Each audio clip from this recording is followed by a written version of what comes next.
Hi, everyone. Hey. I'm Eskay. Hey. Vivian's not going to introduce herself. I'm Vivian. We've got a good friend with us today, Reina. Thank you so much for coming by, Reina. We wanted. Hello, I'm Reina. So you might notice it's been a while since we've had an Umineko episode, and that's because we've been doing our Umineko rewatch. Let me just tell you about how that's been going. It's been taking longer than we wanted it to, which is unfortunate. We had a couple of things that came up over the past couple months that have been made. Just not only did we kind of underestimate how much time we would spend on each episode when, not counting for having to pause every, 10 minutes and yell at each other. But we also had a couple of other things going on in our personal life, just made it harder to devote time to this. But we wanted to update y'all on where we're at and show you that we've been, putting in the work to try to find out as much about this as we can before we come back to do the answer arcs. So we asked our friend Reina to join us today so we can talk about our theories for the entirety of Chapter 1. And I think we have a couple of real winners in here. We've also definitely got some that'll turn out wrong. Oh yeah, definitely. Not to. How high is Mommy Triss on a jetpack? I just want to know. So Mommy Triss on a jetpack is I'm still considering that one, but I gotta admit it's kind of fallen out of favor, unfortunately. Damn, I was really betting on that one. So just so you know what this episode will cover, we're going to be covering only our theories for Chapter 1, but we're going to be using our knowledge from the entirety of Chapters 1 through 4, the entirety of the question arcs. So this is stuff that we noticed upon rewatching Chapter 1 with the knowledge of Chapters 1 through 4. Hopefully that makes sense, right? That makes sense to me. That makes sense? It doesn't have to. You can say no if you want. I mean, it does. It's just... We're going to talk about the events in episode 1, mainly in terms of your theories and like how this solves it, but you're going to use evidence from the later parts because you've read them all. Exactly. And the idea is that we wanted to have as good a grasp of the picture as we could before we started the answer arcs. And this is part of that. So before we get into like the meat and potatoes of the whole thing here, I do want to take a quick just moment to talk about what we've noticed about like how Umineko works. Because one thing I noticed on rewatching is that we were not prepared for the way that Umineko expects its readers to work. And despite the fact that the game hits you over the head with it again and again and again, it takes a long time to kind of drill into your head the way it wants you to think about what it's writing. And over the course of this, we've noticed like 3 ways that Umineko likes to push its truth in, right? The biggest one is that the author will, based on assumption, the author loves to flout the unspoken conventions of fiction writing to make you fill in the gaps when nothing was explicitly said. So, there's like when you're reading a book, right, and almost any other work of literature, like there's an unspoken agreement between you and the author that what's happening follows a certain kind of series, follows a certain flow, and that and that one thing will follow another in certain logical ways. Umineko loves to play in those gaps, and probably like the biggest thing we know, the most obvious example is Beatrice's red truths, obviously, which are presented in such a way that if you are just reading it as a casual reader who is, trusting in that implicit convention between you and the author, then you're going to see them and you're going to read them exactly as Beatrice wants you to read them. Whereas you're meant to actually look at them and look at those finer points of them and be like, oh, wait, you were actually you didn't explicitly say this, which is probably, what you meant by that. And which is kind of weird because it almost makes it like Beato's the author in a weird way. I can't imagine. Oh, sorry. Okay, sorry. Just go for it because I think I know what you're going to say. I can't imagine that it'll turn out to have some sort of metafictional thing about the nature of authorship in an 07th expansion work. Is that a thing? Yes. Okay. Also, there's another thing I gotta just mention there. There's also the fact that the Red Truths, they highlight the words and the letters and everything. It's like a bunch of other visual novels where you get the big important parts highlighted, or exactly. they're just But that's not the only place you can get the truth. Exactly. Right? And that's another one of those things where it's flouting that convention, where it's like you're reading a visual novel, you see highlighted text, you're drawn to it, you think that's the important thing. And while it's not unimportant, if you focus on that to the exclusion of everything else, then you're missing a lot of the bigger picture. And what is the red truth? It is the absolute truth. And how many times in life can you actually get the absolute truth with I still love how an absolute truth is battler is incompetent. My favorite red truth. Yep. It's confirmed by as close to God as we can get. So I think the best part is the laugh is also in red. Oh yeah. That one's actually my favorite red truth. Good, the most truth. Sincere expression of joy. Which is interesting in and of itself, in that the red truth is something that a statement like a laugh can be, which is odd. Right, because it doesn't seem to have a truth value. Yeah. But we're getting distracted. That's the second key way this game likes to hide its information is by inundation. There are just too many things going on at once for you to keep everything in your head or know when a certain fact is going to be salient. Like, go ahead.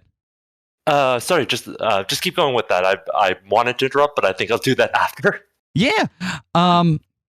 Like, for example, like there is a throwaway line that we noticed while reading chapter 1 about how the shed where the murders of the First Twilight take place has a lock in it that Genji uses to lock it back up afterwards.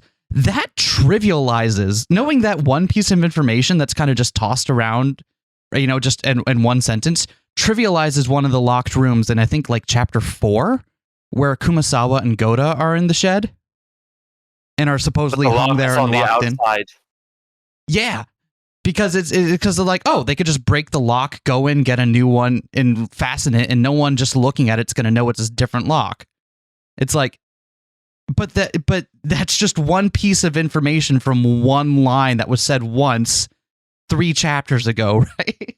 And that's kind of what I mean by inundation. Like, there's just too much to keep in your head as you're reading. You have to take notes.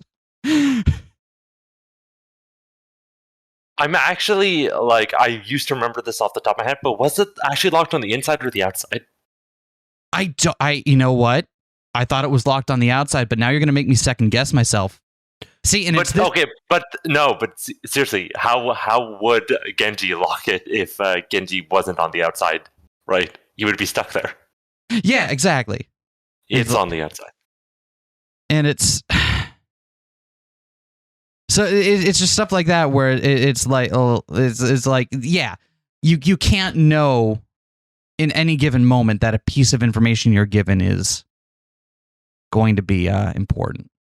Or with things like the red web from chapter 3 is a great example of this. That is another good one. Just drown you in truths that it's unclear if those truths are really helpful or not, or what they actually mean. Right? It's just the sheer weight of all of it. It's intimidating. You have to think through all the possibilities really fast, especially because Ava just blasts through them all. Yeah, exactly, and that kind of, and that's the other way it likes to hide stuff. It's like, yeah, we told you that one time. I hope you remembered it. There's a particular piece of information for that, for the epitaph that gets explained at one point, and that hint is super easy to miss. Huh. I believe it. I believe it. Spoilers, we're still struggling with the epitaph. Yeah, we got basically nothing for epitaph theories. It is so... While it is technically possible to solve, and without knowing Japanese, it is very technical, and the people who are telling you that there is a way to do it is kind of working backwards from some other information, so it's... Okay, So well, I mean, like we're still giving you it the need old, a bit of a leap. yeah, we're still giving it the old college try, and we do have the Japanese version of it, but like that's an again, we're getting a little afield, but yeah, it's rough. Yeah. The last thing that Umineko does, and this is probably the most flagrant one, is that it this is also kind of building off assumptions. Like it misrepresents what to the reader, or not misrepresents, but it does not present characters and their names in the way that a reader would expect them to be. The characters' names and portraits do not have to depict the characters as they currently are in a certain scenario, but instead like seem to depict some kind of idealized version of whatever name they have taken at that time. So, like for example, like the person speaking as Kinzo in chapter 1, obviously, except maybe at the very first scene, obviously can't be Kinzo Ushiromiya, because he's dead. But that doesn't mean that the fact that he's portrayed as Kinzo with Kinzo's portrait and name isn't important or salient. You know what I mean?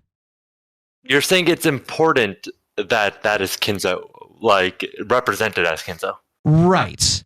And the thing is, when you start reading this, like you're immediately drawn to like, oh, that's got to be Kinzo because it's drawn as Kinzo. He's called Kinzo. That's what I expect.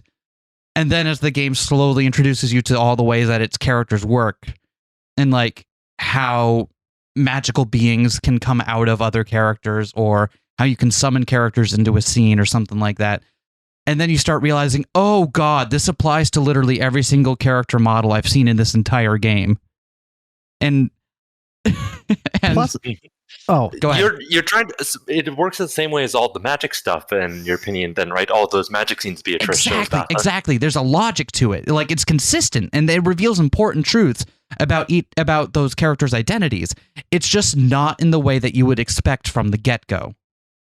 plus, I think the misrepresentation of people's identities is more than just portraits and so on. Like Umineko's got a certain fascination with names, right? Yeah. We talk about how in chapter 4 they saw Kinzo and no one would have mistaken anyone else for Kinzo, even though we know Kinzo's dead. They talk about Canon and how no one would mistake anyone for Canon. We know Canon and Shannon have multiple names, but we only know Shannon's other name and not Canon's. We get these things like Battler's theory later that maybe someone took Kinzo's name. And it's like, yeah, there's slippery stuff going on with what it means to be someone. Or like the 18 plus X theory. What does it mean for someone to be a particular person? Right. And it's like the sprites and portraits is the most flagrant version of it, but like it comes down to the names they use as well. On the topic of the names, what was part of the big climax of and general plot of episode 4? Because there was other things dealing with names there as well. Who am I? Who am I? Yeah, who am I? We actually have a theory for who... Actually, I don't know if that's a theory for who Beatrice is as much as... You know what? It's not a theory. We don't have a theory to answer who am I. We don't have a theory to answer for who's posing as Beatrice and carrying out the murders, but it still doesn't answer that riddle at the end. It still doesn't answer who am I. Which is who am I? I'm talking about two other things dealing with names in episode 4. Oh. 2 other things dealing with names. Interesting. Well, it's been a little while since... Battler. Battler and Angie. Battler and Angie. Oh my God, I've got a lot to say about Angie in chapter 1, actually, which is weird because she doesn't appear in it. Yeah. But it's where we first hear about her and then forget she exists for ages. Yep. And it's just fucking weird. I love how when she gets introducing it, you're like, wait, when did she exist? When they're introducing her now? Yeah, and that's the inundation thing. Like, there's just too much. You don't know that one name they throw out in the airport in chapter 1 is going to come back with a vengeance in chapter 3. I think there's one other detail of getting you with information is because Ryukishi always like goes for your gut instinct first guess and your like first think through of it and gives like both of those in like quick succession after everything happens. Yep. So you get really like, is he playing with me there? You mentioned it can't be real. That wouldn't fit genre conventions. Right, and it's I mentioned this while we were playing, and that it feels like almost every thought I have is spoken in the game immediately afterwards. Even some of these theories that we spent a long time like debating over and like are then brought up in the game later on, and I'm fucking mad about that. Yep. But all right. Yeah, that's what we have for like just big broad strokes about what we've noticed about how the game works. And I think those especially the third one that we brought up is going to be very important for one of our theories going on. But as for another thing about the names, Kinzo also laments how Battler threw away the Ushiromiya name. Yeah. And there's also Beatrice as well talking about that as well in episode 4 when they just talk on the balcony. Yeah, it's like, oh man, that balcony. I have issues with that balcony scene, but I have We'll issues get with there a lot in of time. We'll get there in time. Okay. So before we get into our specific theories on chapter 1, on the murders in chapter 1, which I know actually kind of aren't really the point, but are sort of the point. I think it's actually great to go into. Oh, sorry. Yeah, Actually, can I have a bit of diversion here? Yeah, go for it. Because you're talking about what is actually the point, and it's like, so what is Umineko's goal in trying to get you to think about all these like intense, like logic puzzle, murder mystery stuff? Like, what is it attempting to get you to do? Right. What is Rikichi's goal in getting you to do that? And that's something that came up as we were working on some of these. It's just like, wait, what is actually the point of all of these? None of these could have had, like, at most one of these sets of events could have happened. So what is the point of trying to solve these intricate little murder mystery puzzles? If, what is the actual reason behind that? And on top of that, we have multiple different, seemingly incompatible goals, where on the one hand, we're presented with some murder mysteries and are told to solve them. But on the other hand, we have the totally different mystery of the epitaph.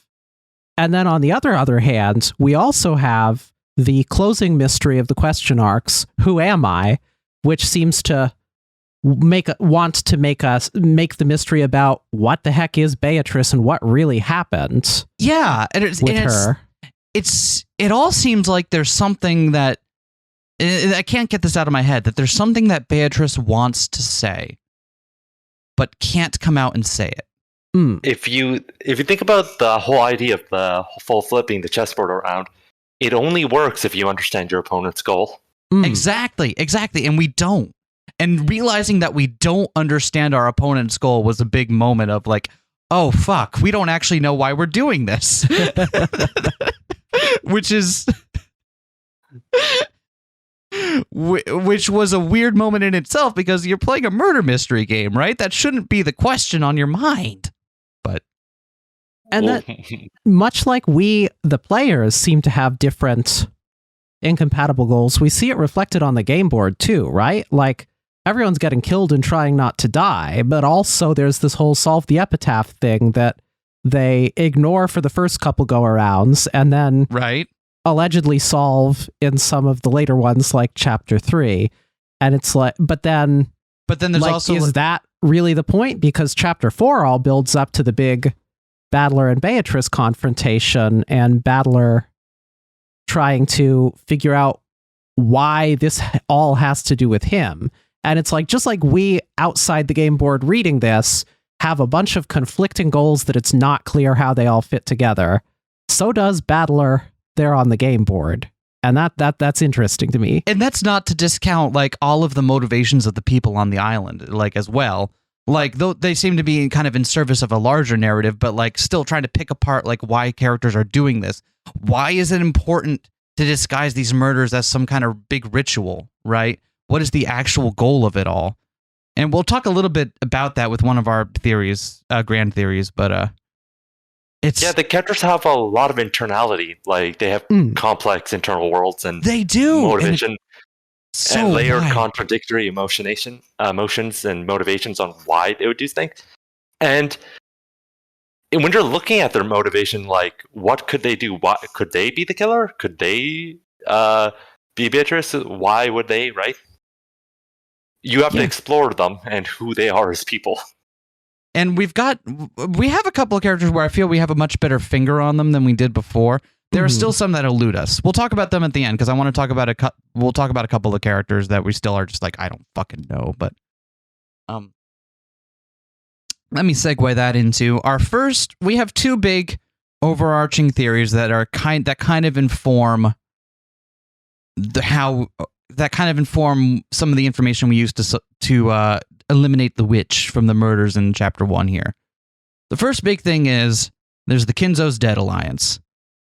We're told at the end of chapter 4 Kinzo's dead. He's been dead. And as a result of that, there is a certain group of people that must know about this and must be actively covering it up. Immediately in that group, we put Genji, Shannon, Cannon, and Nanjo. The first three because they are servants of the Golden Wing who are given unquestioning access to Kinzo's study.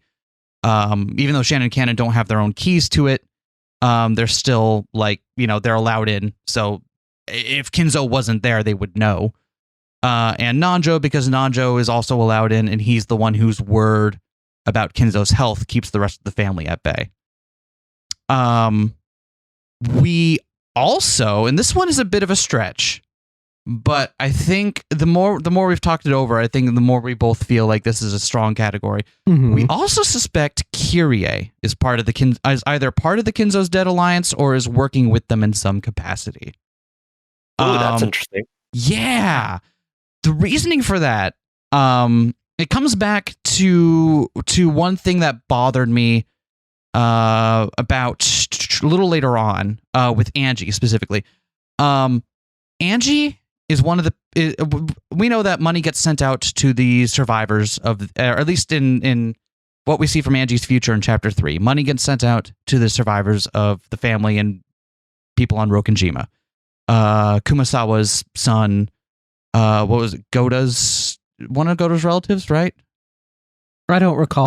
It's been a while since chapter 4. Yeah, it's been regardless. But we get confirmed for Kumasawa, Nanjo, and Nanjo's son. Yep, and Angie. And that's weird because Angie must. No one knew Angie wasn't going to be in attendance on the island until they got to the airport, and Hideyoshi and Ava are like, "Wait, where's Angie?" However, that money must have been sent out at least that day, the day or prior to that, which means that someone in the Kinzo's Dead Alliance must have some contact with Rudolph's family or someone in Rudolph's family, someone who would be able to tell them, like, "Oh, Angie's not going to be there. Let's make sure we just get her some dosh." That implies that the Kinzo is Dead Alliance are responsible for that. Also, I do notice like a huge hole in the people who might be necessary in keeping the Kinzo is Dead going. Yeah. We'll talk about some suspicious absences, but because there's 3 people who I would have really expected you to put in there. Yeah. Oh, I'm curious who you'll think, but I want to finish with why we're sussy on Kyrie specifically, because it could be Rudolph, Kyrie, or Battler that gives that information, right? We think it's Kyrie because her actions during the first game board, especially on Rewatch, are super, super suspicious. Like, she keeps trying to goad Battler, and it's like, and seems to know more about the situation that Battler's in than she would let on. And especially given how she acts in later chapters, where it's like her word later on that tries to get Battler to desperately believe in the witch and her magic. It really seems that if we're going to finger someone in that family, it's probably Kyrie. Yeah, plus there's the thing in chapter 1 itself where something happens and Rudolph realizes he's probably going to die, which to me points toward it not being him, because if he seems to have caught on to something being not quite as Right. expected. If he thought he was going to die already and this was important for Battler to know, he wouldn't be shocked in doing it at the last minute. Yeah. Yeah. Yeah. Now, there is one other person we think might either be adjacent to or maybe not fully in on it. Kumasawa. It's a little hard to tell with her. There's some things that show she might be involved. She might have been the person sending out the money on Najima before everything else happened, because we know she comes over on the boat with everyone. Mhm. But also, like, given that we see after her death that she's like trying to investigate some of the secrets on the island herself, it's a little unclear how much of that she knows. She might be part of it and not a willing participant. I don't know either way. I believe that she probably knows a lot about the history of the island that we'll get to in our second big theory here.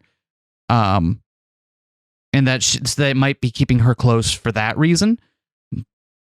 But I also can't really, I haven't been able to find a situation yet where it's like, okay, she must know and must be in on this. Yep. What do you think, Viv? I don't have a ton else other than that. Yeah. Yeah. How much do we know about Kumasawa? That's the thing, is ostensibly very little. I have a couple of ideas about her history that I'll divulge in like the next section here. But How much do you know about Virgilia? Exactly. Yeah.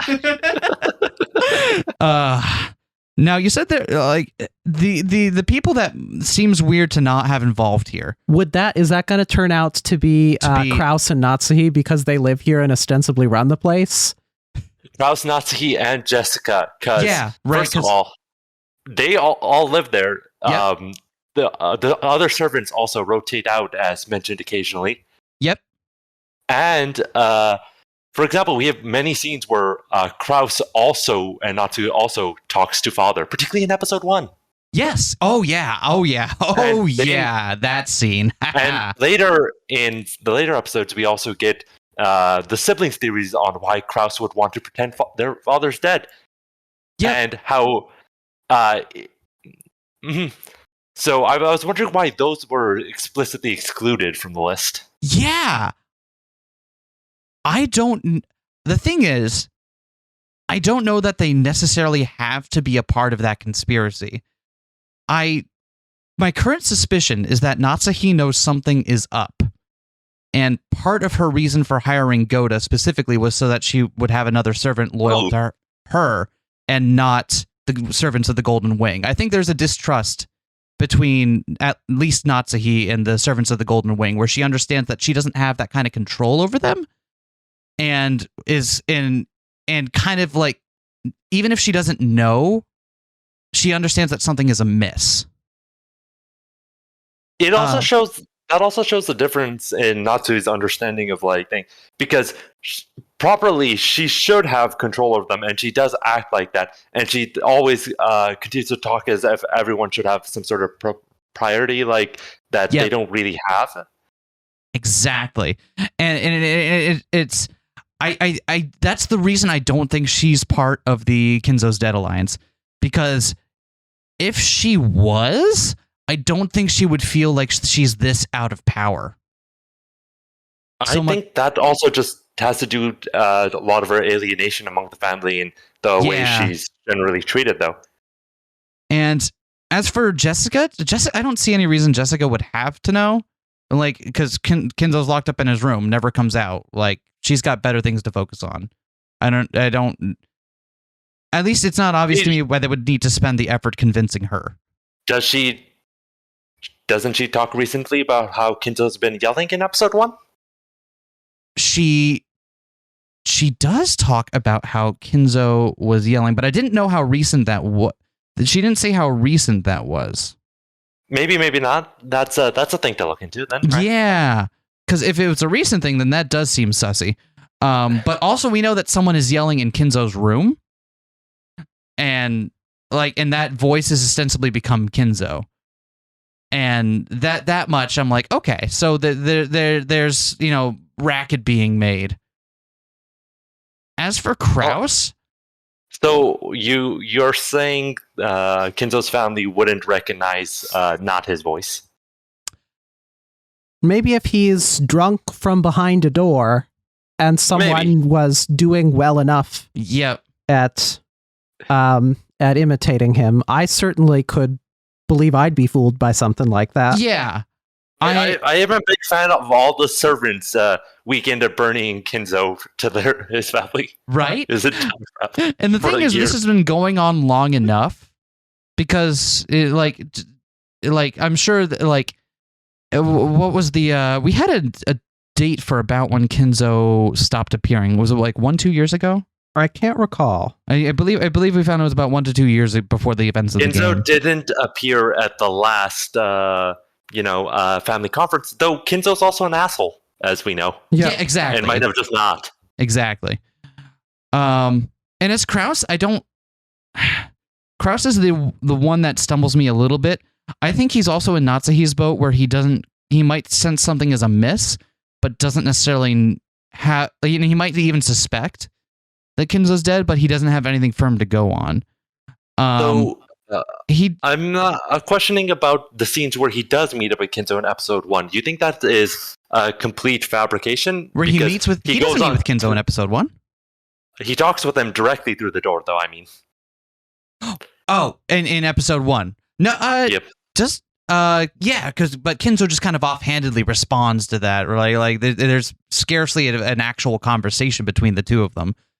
The one that seems most suspicious is when Natsuhi goes in there. Yeah, which is that happens after. But I'm talking about both of them. Do you think they were coerced afterwards, or do you think those scenes are just completely non-representative? What do you think is going on there? I think what is happening is they're speaking with someone else, someone who is part of the core of the Kinzo's Dead Alliance, who has either convinced them or coerced them into believing that they are now Kinzo. And and whether or not they fully have the full picture of what's going on there is unclear to me. But I don't think that in that scene that they're not. You definitely think Kraus and Natsuhi are not aware that Kinzo's gone and not really culpable in some of the stuff that's going on there. Right. I don't believe that they're a part of that core being. And in fact, I suspect Natsuhi thinks that there is something indeed amiss, which is why she's trying to consolidate power in any way she can. Kraus, I have less of a high opinion of, but yeah, we had some discussions of Kraus that I'm having a hell of a time finding in our notes, where it seemed like his motives and the things he said during the arguments with the other siblings didn't make clear sense if he knew that Kinzo was indeed already dead and was actually embezzling, and that it seemed to us to make more sense if he really did think Kinzo was just alive up there and being an asshole. But what specifically would point you in that direction? I'd be interested in knowing which got you to there. Yeah, I absolutely don't recall. I've been digging through our notes this whole time, and I can't I remember find that conversation. it. What that came about was what his motivation for accepting the proposal from his siblings during the big interrogation, the big financial brouhaha in chapter 1, right? God, yeah, where is that? Do you you don't have that in our yeah, I don't see it anywhere in the notes. I didn't write that down in the short list here. So are we talking about episode 1 or the later ones? We're talking about episode 1. So so they're all get him in the parlor, right? And they're all like, "Hey, you should pay us, They think father's dead. They think he's hiding for embezzlement, and they're going like, "Oh, you could give us this one time payment, and then afterwards as well, and we'll just let you handle the entire estate, and then you can just deal with it as long as we get our money, Yes. and you get to go away scot-free. Exactly. And if he really did believe Kinzo was dead, or like knew that Kinzo was dead, and that he wasn't going to be able to, and that he had access to that money, that would be a fantastic deal to take. Or like not a fantastic deal, but that'd be like the best he could get. It seems to me that he really, like, his actions seem to indicate that he really doesn't know. He doesn't want to take the out here. He's not like, oh, yep, that sounds great to me. Yeah, that's like, oh god, and because it's a little bit. The thing is, the game literally gives a sort of theory for why that is right after that, doesn't it? With the whole, he's put all the money into the prospecting and the development of this hotel resort, right? Yeah. Mm-hmm. And everything has gone awry, and he doesn't actually have the money to give them. True. God, Kinzo's business, not Kinzo's, Krause's business sense bothers me so much. Yeah, there's also the other odd things about his business and his degree of influence on the family assets, where, like, he claims in Chapter 1 in that discussion that he has full control of Kinzo's assets, and yet we know that couldn't be the case because someone had already, a day or more previously, sent out keys to what seems to be a vault full of Kinzo's gold and stuff to some of the survivors. So that kind of casts doubt on, to me at least, on how much control and how much knowledge Krause really has over Kinzo's estate. Right, because it certainly seems that someone else has like got the keys to the money in this situation. Interesting enough, Krause, the gold bar he gives to Nazi as well, he has to explain he got it from someone outside where Kinzo had given them a gold bar as proof, right? Yes, he got that from, what was it? There's testimony the president of Maruso saw 10 tons of gold and analyzed. Yeah. So he tracks down that ingot. So he definitely seems like he believes that pile of gold exists. But it definitely doesn't seem like he's currently in control of that. Anyway, that's the Kinzo's Dead Alliance. All the servants except Kumasawa is. And I didn't include Goda either. Yeah, and Goda. Because as I mentioned briefly, I think Goda was hired by Natsuhi to kind of consolidate some of her power. So we know that Goda was hired by Natsuhi. Goda's past is a little sketchy. It's mentioned that he used, squabbles in the hotel industry. And then I'm like, I have a pet theory that Goda is an ex-Yakuza.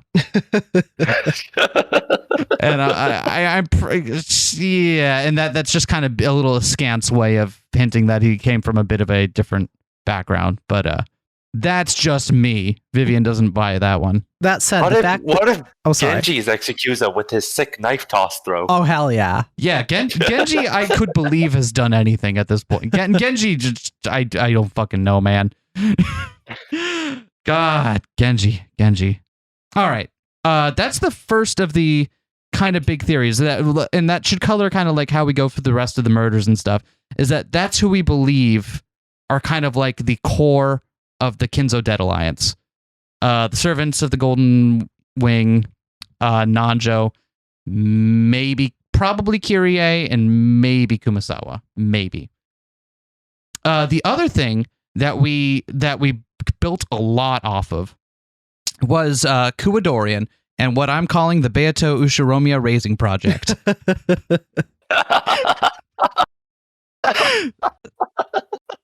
Yeah. So, Kuwadorian. Oh, no. What? I just said, oh no. Yeah, right. So, we know that the island was, before Kinzo got it, was occupied by the army, right? And I swear this is a fact that is true, but I can't find it in our notes.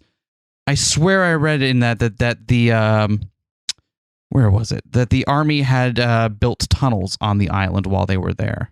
I'm still not convinced the tunnels are real, and I don't remember that. Okay. I might be hallucinating that. Regardless, it's quite irrelevant to the point. It's quite irrelevant to the I believe that Kuwadorian refers to not just a mansion or a building on one side of the island kept away from the others, but also a possibly a network of tunnels that go underneath the island, connecting the main mansion, or either the main mansion itself or the well outside to that other place, as well as the hidden side harbor of the island. And I think we both believe that what it was used for was primarily for Kinzo to raise a vessel for Beatrice. Right? I don't think you're right, Vivian? We're both in agreement on this? Yeah. I don't necessarily buy the tunnels part yet because I don't think we've had confirmation of that, but at the very least, we know that there is a hidden mansion and harbor, and we expect that it was used to attempt to create a vessel to summon Beatrice into. That seems to be, and it's not much of a stretch to believe that that's the orphanage where the servants of the island come from. We do see some the orphanage is explicitly not on the island unless you think there's a second orphanage that's on the island. Is the orphanage real? That's what we were kind of going on. The idea that... That's also another thing, yeah. Or they could have been sent there after being born on Kuwadorian. There's a very tight network of what we believe happens to the people born there. So, there's a couple of servants with the on, yeah, there are, right? Yep. There really are. Outside of Ken and Shannon as well, because they get mentioned as being there. Lunon comes up at one point. Yep. And we'll have stuff to say about those people because they become very important. Okay.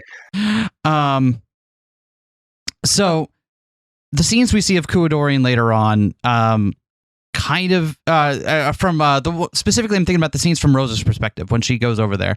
Seem to depict Beato living there as kind of clueless and not really understanding why she's called that, which suggests that she's being raised in isolation, that Beatrice is being raised in isolation there and doesn't really understand or know why, which makes sense if what Kinzo's doing is trying to raise a new vessel to summon Beatrice into, which it seems to be what his real goal here is. And by summoning, we haven't clarified that. By summoning, we mean horribly abusing and gaslighting and manipulating someone until they indeed someone they're the reincarnation of someone else.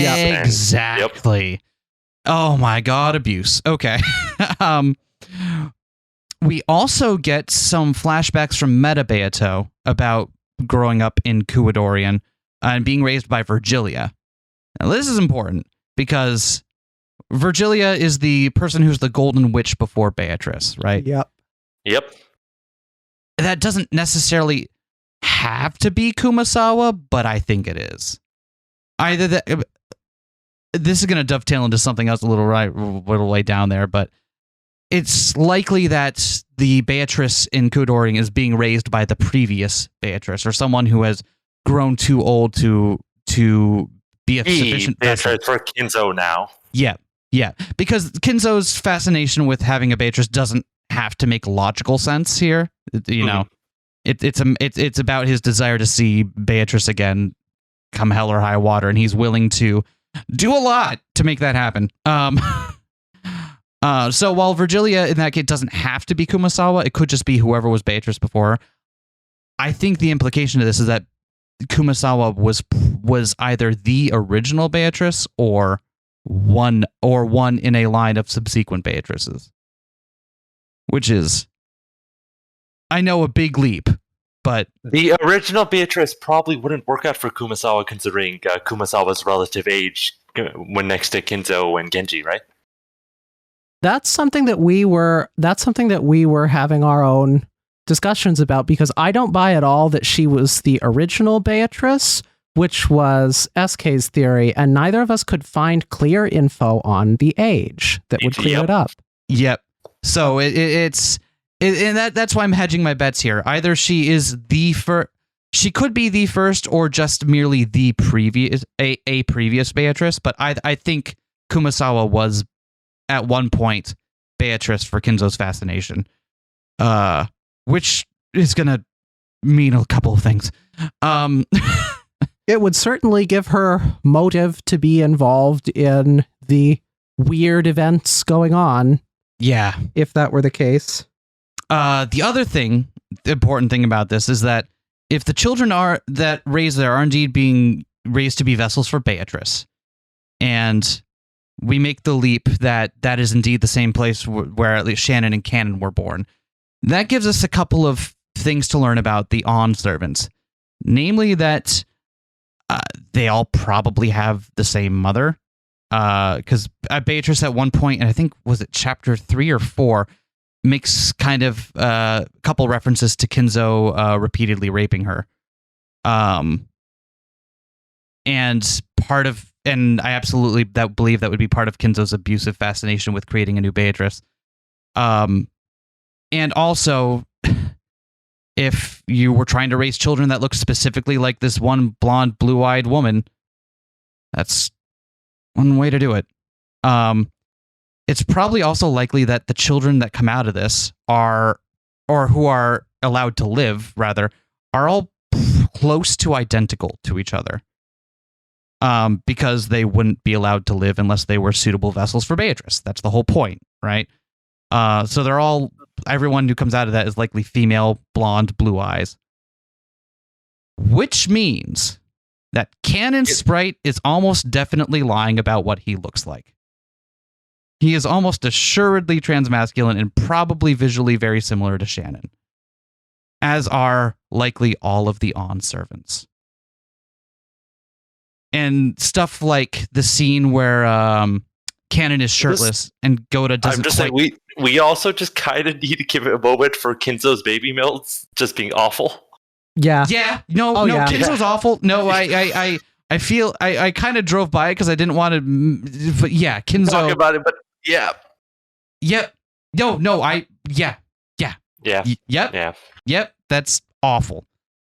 And if the orphanage is real, that also gives a convenient place to stash the other kids if they aren't good enough, and if Kinzo isn't going so far as to just kill them all, which it's Kinzo, maybe he is, but maybe it turns out that the other Ons that are sent off there and only occasionally come back are just the defects. That could be as well. That could be the case. My theory for this, though, is that Canon, at least the Canon we see in the present day. I'm just saying, if they were, are you saying Cannon and Shannon were successful? If not, why would they not be in the Kuwadorian for Kinzo's? We will not talk about that further. Yeah, that's a great question. That is a great point that I haven't thought of yet. We haven't determined at what point it stopped or why. I think some of it might come back to one of them dying in front of Rosa. But when you think about the timeline for that, how old is Rosa actually? Rosa's like late 20s, right? She's only a little bit older than George.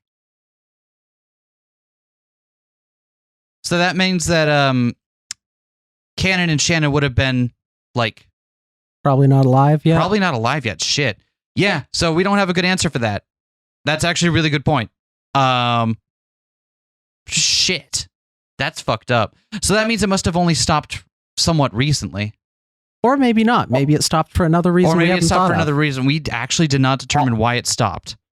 Also, I think just when you think about general, richer folks, right? Yeah. And, they probably didn't marry and get pregnant that young. No. Although, yeah, that's another good point.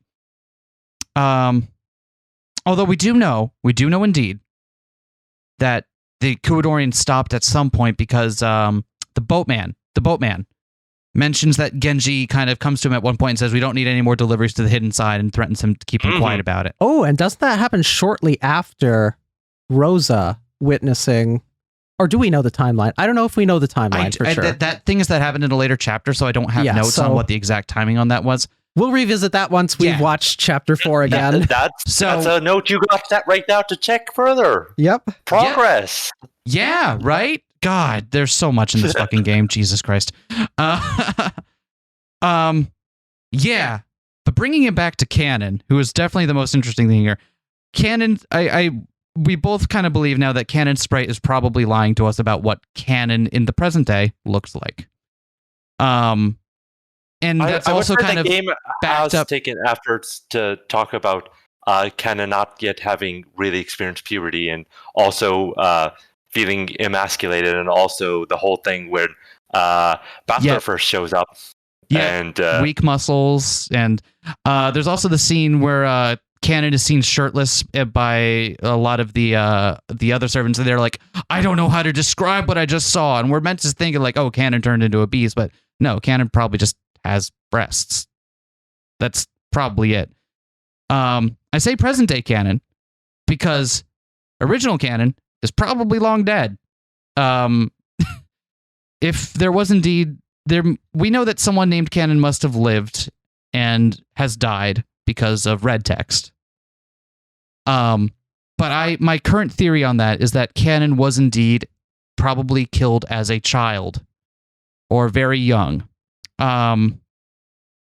We do also get a couple of other evidence for this from early on in Chapter 2. I know that's kind of outside the scope of it, but we're rewatching Chapter 2 right now, so I couldn't help but notice it. Like, when the scenes early on in Chapter 2, where Shannon is obviously summoning Canon.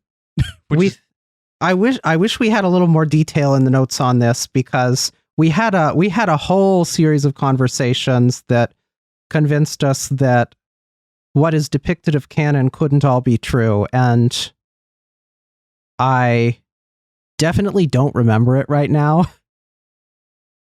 Yeah, but that kind of plays back into the idea that Canon is the Canon that we see in the present day is likely not canon. The original. Yeah, exactly.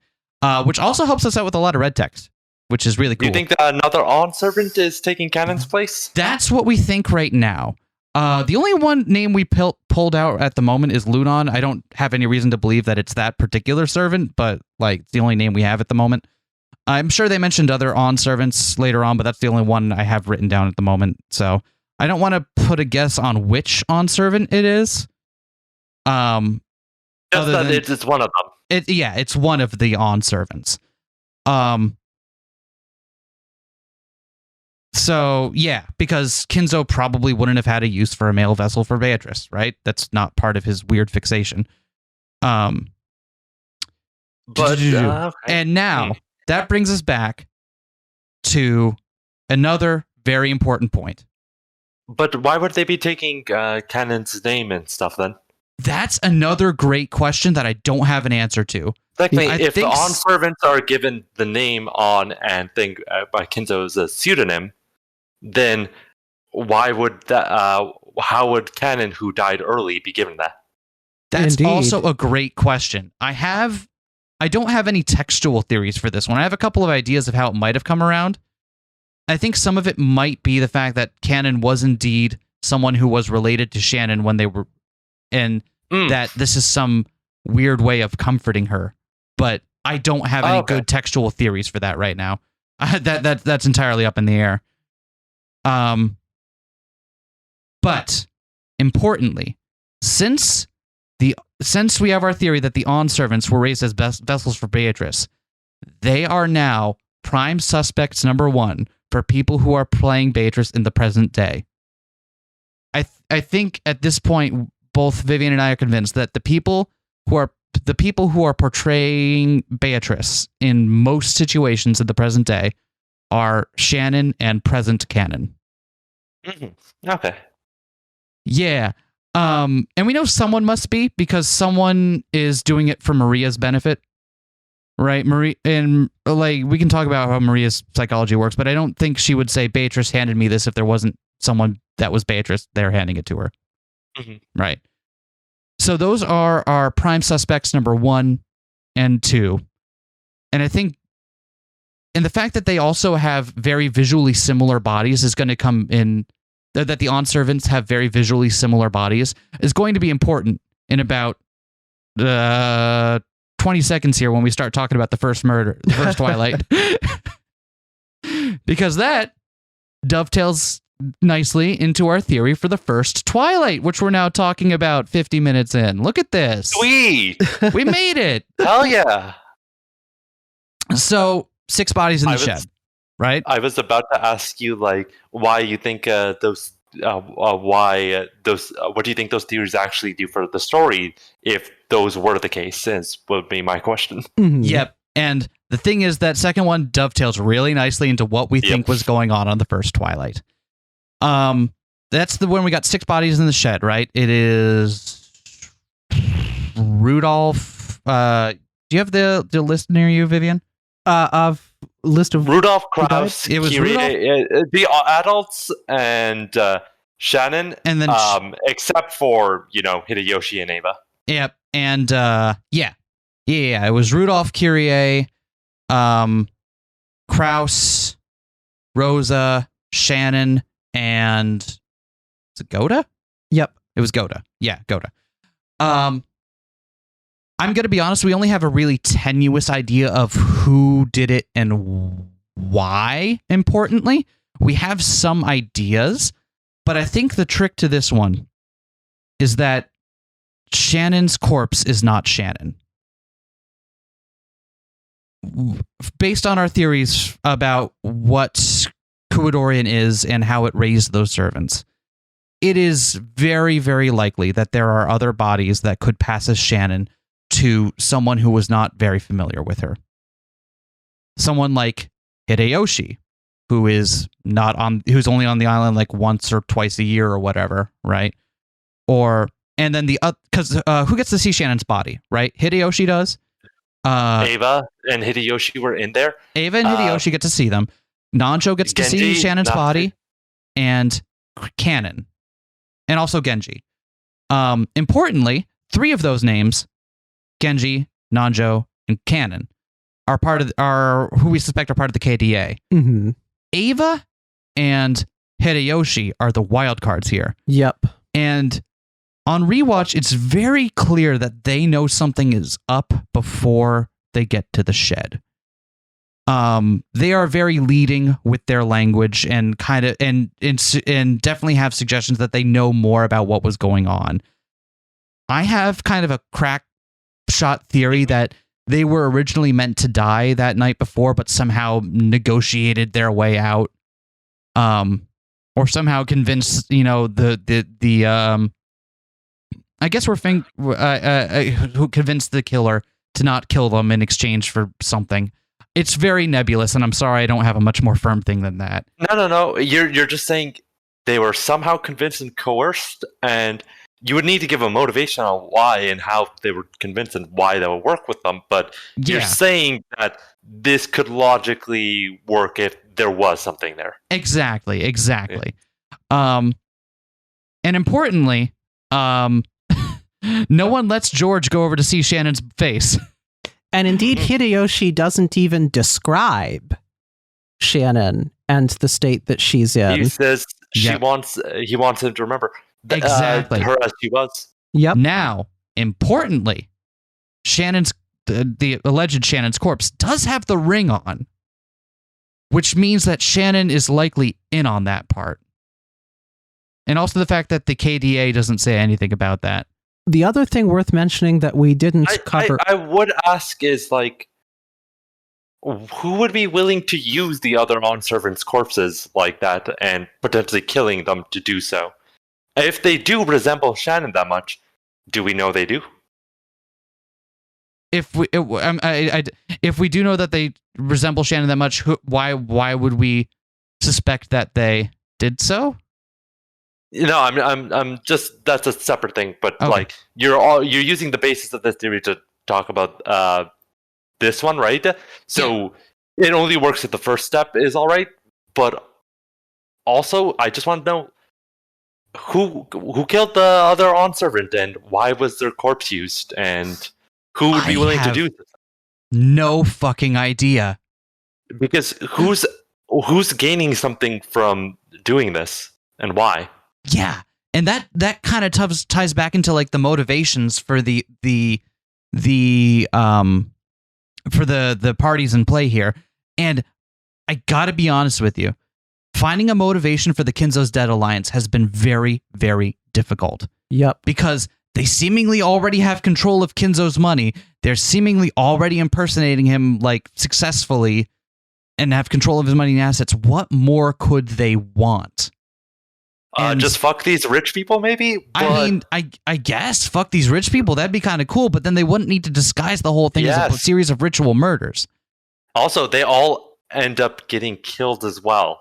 Yep. Yeah, exactly. Is that and on top of that, from the fact that we have multiple go-arounds and they don't go down the same, they go down similarly enough that some things carry over, but other things don't. It really makes it seem like there must be differing motivations across the different chapters. There are probably other factions that have their own agendas for this. Or people within it that have different goals and what have you. Exactly. There's also another detail on, the whole motivation thing. Funny that for the Kinzo's Dead Alliance, you discounted Natsui, Kraus, and Jessica, who all have a reason to fake Kinzo being dead. Yeah, that's true. That is true. The thing is, we started with a very conservative idea of who must be involved, and we've only kind of tepidly branched it out from there. We only brought in Kyrie because there had to be someone that they were contacting. There was no other way that worked. So part of the reason we haven't brought in or thought more about why Kraus or Nazi would be because this could still work without them. Obviously, Kraus and Natsui is still bad here because Kraus also only got, Kraus was the only one with half of his face injured, but he might be alive if they're faking it somehow, but, he died. Yeah, exactly. We know from red text later on that the 4 smashed bodies are who they are believed, but importantly, we don't get red text about the bodies that we're able to identify, which is how Shannon's able to kind of escape this. Because Shannon, yep. Yeah. Kraus, I am less willing to believe could be faked because if I'm remembering the text correctly, he and the adults were more out in the open and everybody got a good look. Yeah. But Shannon was further in the back and kind of tucked away there. Yeah. Yeah. So, yeah, the real sussy, right? Oh yeah, totally. Yeah. What gets me here is that it seems like the KDA had a plan, but something, and I'm making a baseless assumption that they're probably the main instigators behind the murders because they probably are. Like, they have stakes and stuff prepared for all this. Like, they clearly have an idea of what they want to do. But because it seems like Canon and Genji are caught off guard by some of these events here. Like, something didn't go to script, which is why I think that maybe Shannon was the one carrying out the murders that evening, and somehow Ava and Hideyoshi were able to wrangle their way out of that. For something about the murders going on, there is an interesting factor. Do you remember Natsui and the little scorpion charm just give her? And then, cute little speech about their past and the bloody hand on the knob and not killing Natsui, one of the other adults? We have differing ideas about why that is. I have a very bold theory about why Natsui wasn't killed that evening. And I think the reason she wasn't killed that evening was because of the scorpion keychain, but not because of that reason, but not because it's magical. This is kind of like less of a thing that I feel confident about, but I'm going to mention it anyway because we brought it up now. We hear often, especially in the 4th chapter, it's brought to our attention, stuff about people seeing stuff through the keyholes in the indoors, right? But none of the doors have keyholes like that. That doesn't make sense. So what are they seeing? One of the things we talked about before our rewatch was that like maybe someone had some device that they were using to kill people by removing the doorknobs, like literally unscrewing the doorknobs, putting something in, and or causing them to see something that way. And that would, to someone under stress would be like, oh God, I see something through the keyhole. The cool thing about doorknobs is that's where Natsuhi's thingy was, which would immediately give away the game if they walked in and then saw, oh god, it's on the floor now. I wonder how that happened. So that I don't feel like super confident about that one. That's just kind of one of my working theories. I do think on the whole doorknob thing, if they weren't concerned about the scorpion keychain, they could have just picked it up. Man, they could have. I got no... You know what? They could have done that. I got no... Also, because there's not a lot of red truths in this first board, you can do a lot of explaining just with they broke it open in a very reasonable way with reasonable tools. Yeah, exactly. And they didn't even need to break anything open. We know there's plenty of master keys floating around, and if it is indeed Shannon, then Shannon would obviously have access to them. Shannon's got a master key that'll open everything except the door to... open everything except the door to Kinzo's office. And anything else that gets locked. If the Kinzo Dead Alliance controls that, they can open that at will as well. Yeah, that's true. We've always seen it with other members of it inside, right? Yeah. One of the things we were thinking about is that with maybe... the exception of when Natsuhi went in and just met with Kinzo alone. Right. I've got theories about that too. There's a lot. There's a lot going on in this. I got it. Like, I wanted to focus more on the theories I feel strongly about, but I do have some more wild theories for some of the other stuff going on. A lot of which Vivian disagrees with. Usually, a good barometer of a theory is good as if I can get Vivian to agree with me.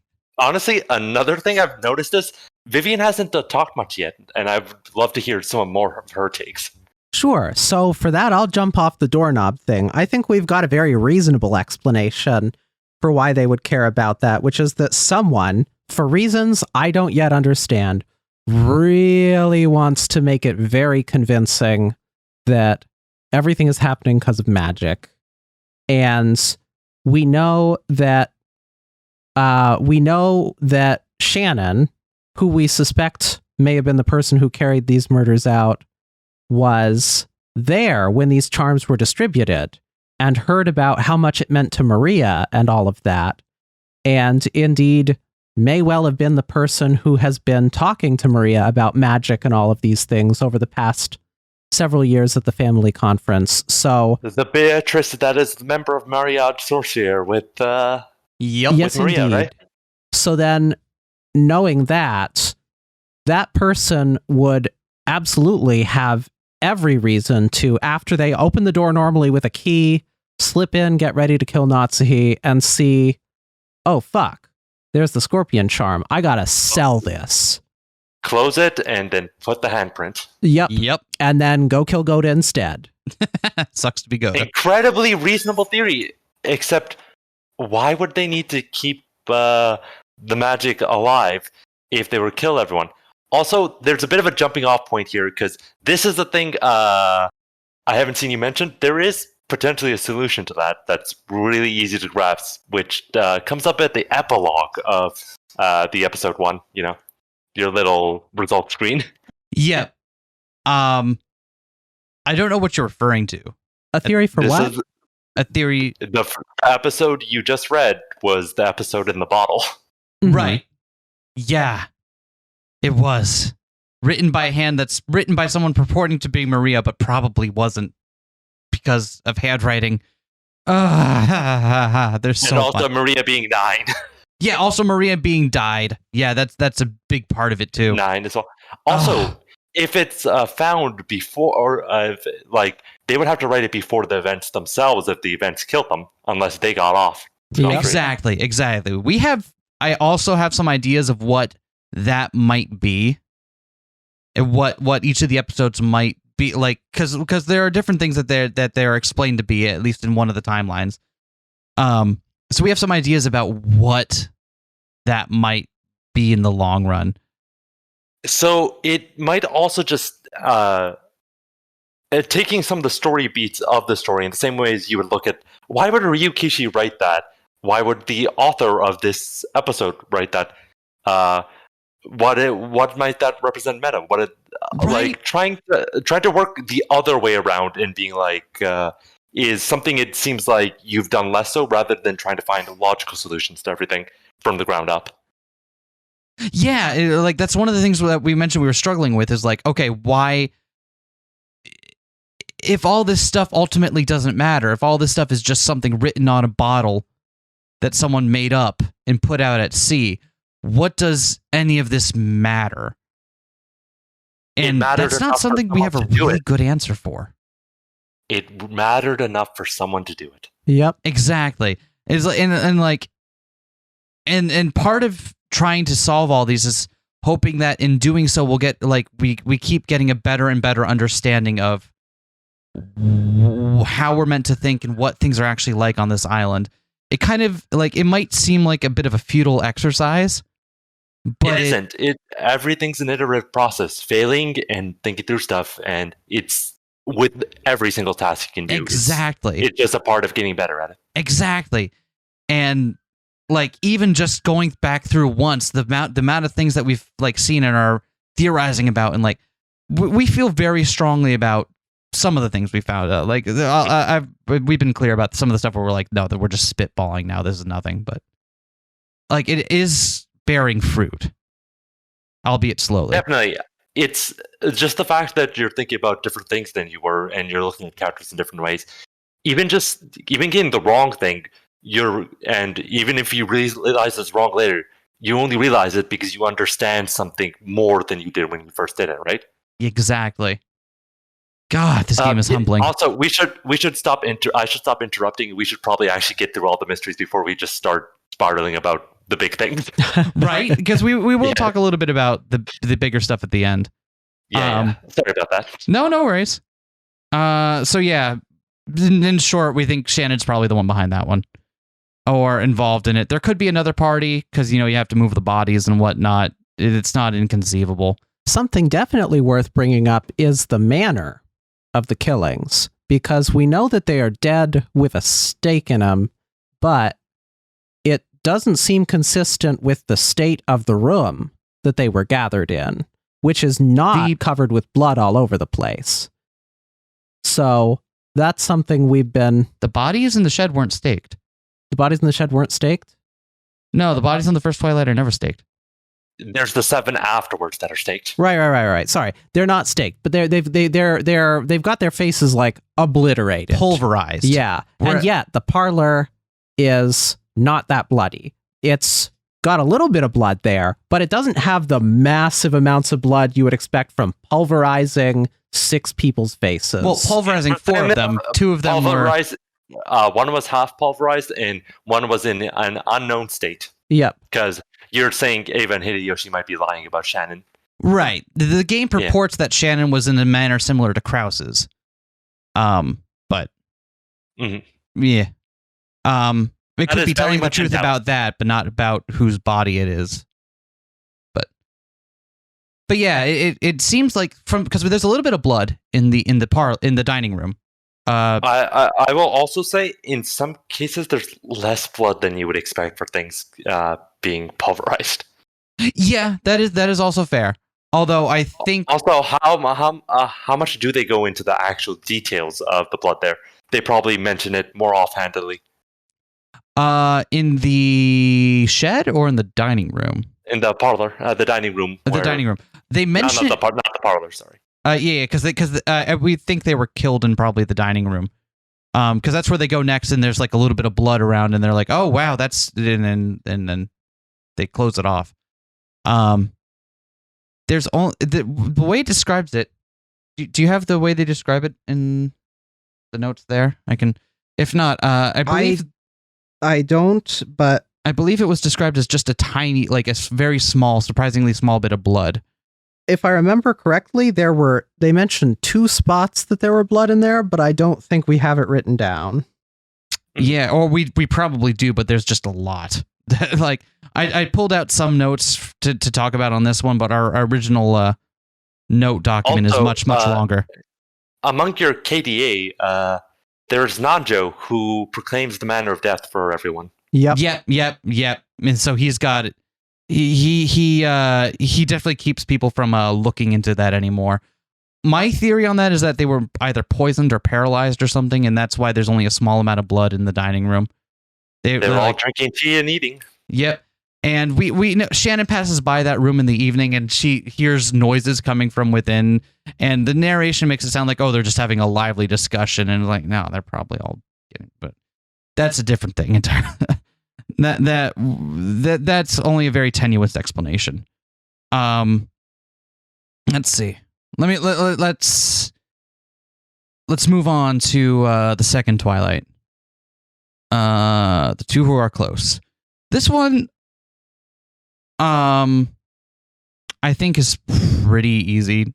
I'm going to be an asshole real quick here. It is not. It's not trivial, but it's not hard to do and undo a chain lock from outside. If you know what you're doing, you can do it. If it's properly set up, it's harder, but there's a lot of ways, like a lot of them aren't installed properly. You can actually just poke your hand in or a tool and just right. And even if you can't poke your hand in, like it's not, if you know what you're doing, it's not trivial, but it takes maybe 2-3 minutes at most with a little bit of trial and error. Plus, there's also just the tricks with basic locks you get everywhere. We can just use a credit card or something to open it up. Yeah. But plus, more importantly, we our first time around spent a lot of time thinking about, well, how did they get in through the chain? And it's not established that the door was chained shut when the killings occurred. What we really need to think of is just about how the killer got out. Right. And got it chained. It could have been not chained. They could have been voluntarily let in by Ava for some reason, or any number of ways they could have got in. It's the getting out. And there's a couple of different explanations for that. One is like that we never get any red text about hidden entrances in that room. It could just be that. It could be that they there's a window that they set to lock and propped it open, climbed out the window, and it locked behind them. I thought we got something against... no, I don't think we did. The first game didn't really have reds, right? Right. We got a little bit of red text on it later, but not a lot. So do you think the answer is in the fact that there is no red, and thus they can use a lot of outs like that? Yeah, that seems... It seems like it's not... Like, we have a myriad of different explanations. And also, Beatrice doesn't really seem interested on forcing the point on this one, which makes it seem like it's probably like, okay, this is probably just an obvious one. Also, Vivian made an excellent point about thinking about when it was open and when it needed to be closed. So when, which section of time did it need to be closed for? It needed to be closed for, depending on what we are to believe about the scene where Kanon and Genji discover it, either 1 or 2 segments of time. If it was indeed closed at that time when they show up, which is quite possible. Perhaps they arrive, they expect the door to be closed and locked, and a scary closed room according to plan. They see that and go do their thing. But could also be that didn't happen. We know, though, that it was closed later once the symbol had been drawn when everybody shows up. Right? Yes. Like when everyone shows up, how do they get in? How do they get in the room? Chopping it open, right? Let's see. They cut the chain. Game insists there's no way to change it over the. Ask Shannon to go with Kumasawa to grab something to cut the chain, but between the on a magic circle on it. Yep. When was it cut open? Wow, do they not say exactly when it was cut open? Holy shit. God damn it. Because I know it was sussy that they came back there and the It's also noted. Why would Genji and Kanon, who are part of the KDA, need to be surprised about that and would wonder if it's locked after the seal was drawn? Yeah. I think at this point, part of it was we suspect Shannon is going off script at this point because Kanon and Genji are surprised at some elements of the first Twilight. And I think Canon recognizing that Shannon's body is there is probably a strange thing. Is probably, I don't know if it's that specifically, but the way It's interesting. that. Go ahead. I like what this applies because this is a more coherent explanation to your stuff. Because from that line of thought, you go into, oh, so Shannon's going off script for some reason, and she truly believes in magic, while everyone else had some other sort of plan for whatever this whole murder nonsense is. Mm-hmm. So Shannon, now that explains why some of the other stuff is going wrong. And if the KDA are not truly aligned in their goals, then Exactly. that might explain some of the stuff going.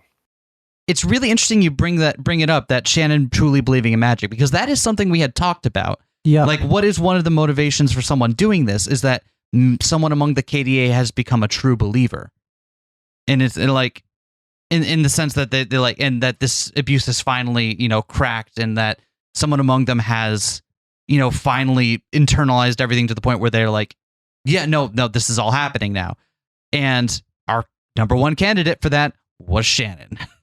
It seems very likely that she at some point started drinking the Kool-Aid. We also know that we see two particular people having the majority of the conversations with Beatrice when Beatrice shows up. And it's Shannon and Canon, and basically everything that Beatrice says seems to reflect either something Shannon's been thinking about or something Canon's been thinking about, and to reflect their views on things like love and gender and so on that they had come up in scenes with them earlier. So it seems very much like maybe the both of them, having been horribly abused by Kinzo, are like maybe not got the best grasp on reality, maybe on the verge of breaking and starting to believe these things, but not quite there. And then something triggers it. And Beatrice represents a bunch of viewpoints that they're hiding from themselves, right? Yeah. As well. Yep. Oh, man. One other detail about Eva and Hideyoshi I think it's important to bring up is that it appears Hideyoshi was killed at a moderate distance. Hideyoshi's body is staring at the door frame, and he's in the tub. He didn't move to struggle or stop an attacker from him. It looks like he was caught off guard from a distance. That means the stake weapon probably has at least a little bit of range to it. This is backed up with something later on, but we're going back to Battler's stake launcher. I literally think it's a stake launcher. I am literally believing that it's a stake launcher. Either something that launches the stakes whole, or launches the just the stake part of them, and then the top is screwed on afterwards. I don't know, but. And I think a lot of the reason we've come to this is because our alternate theories just haven't all panned out, because we've theorized, oh, what if they were just drugged or poisoned and then the stake is drilled into them afterward? Or, oh, what if they were shot in the head and then the stake gets put in the hole? But none of those fit every case, and most of them don't really fit any case. So we have not gotten anything other than a literal stake launcher that seems to line up with everything. And I do question one thing. Why couldn't you just use a variable amount of those in any case? Who confirms the deaths in your theory? All right, that's Nanjo. Yeah, that's right. That's true. Yeah, that's a good thing to think about. The other thing that that made us think stake launcher was notice. Vivian was the one that pointed this out. Noticing that the kind of stake part of them are rifled. They're corkscrewed. But that equally works with a drill. Yeah, so it's tricky. And the thing is that, like, though the wounds we see don't seem consistent, but also we can't really trust what we're told with that. So it could be something else, but at a minimum, the position of Hideyoshi's body seems to indicate he was killed from the door while he was in the tub and didn't have time to raise his hands or try to stop someone who was closer to him. But, and I'd like to interject, this doesn't necessarily have to be a theory about the nature specifically of whatever device is used for the staking, because regardless of how that happens, we can still glean information by how the killing happened. Like, regardless of if Hideyoshi was killed literally with the stake at that time, or killed with something else at that time and then staked, we know that the killing seems to have happened at a moderate distance. And it's sort of like with how, though we don't think magic is really going on, by understanding the rules of magic, we can kind of derive what really happened in the thought processes of people. Same thing here with the stakings. While there may or may not be an actual stake weapon of some sort, like Battler's stake launcher theory, there are definitely killings that happened and that have things we can notice about them and reason back from to figure out how they could have been killed and what the stakings might mean. Yeah, we also, can. if you're talking about magic itself, these are the two who are close. So whoever's trying to present this as magic and whatnot, or if someone truly believed it, they would have to truly believe Eva and Hideyoshi are close, right? That is true, yeah. And nothing we see really seems to contradict that. Like, there might, like, from what we see of their relationships and all of them talking to each other, they might have issues, but they seem ultimately loving and supporting of each other.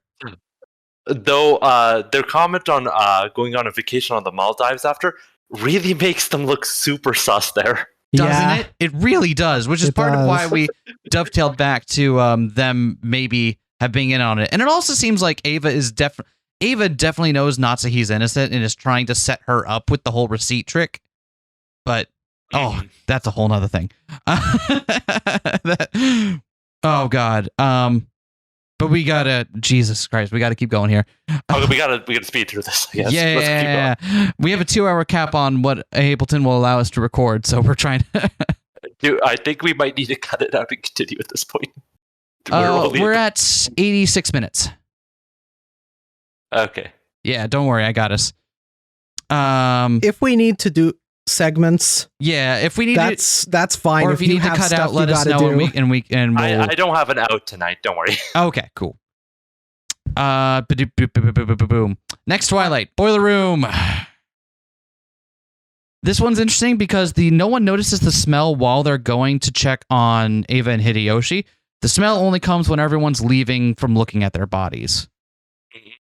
Which means that Shannon was probably off dumping the body while everyone was distracted with those two. Kanon and Kumasawa go run ahead to deal with the stench, right? But Kanon winds up going in on his own and confronts Beatrice in the boiler room, who we believe at this point is Shannon.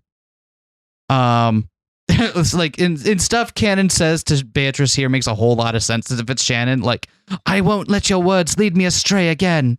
Like, that makes a whole lot of sense if he's talking to Shannon. And the fact that he addresses this person as Beatrice could mean that, indeed, it's kind of like more a spiteful thing, like, oh, you've gone true believer at this point. It's also interesting that Kanon also seems to get shot from across the room. If we're to believe that, which, stake gun. Although it's not fatal for Kanon, or at least immediately fatal. I don't think it's fatal at all, but it's not immediately fatal. Yeah, he tears it out and puts it away as a last spiteful act. Yep. Because he knows that not having that go like that way, like there is some value to defying the order of this ceremony. Yeah,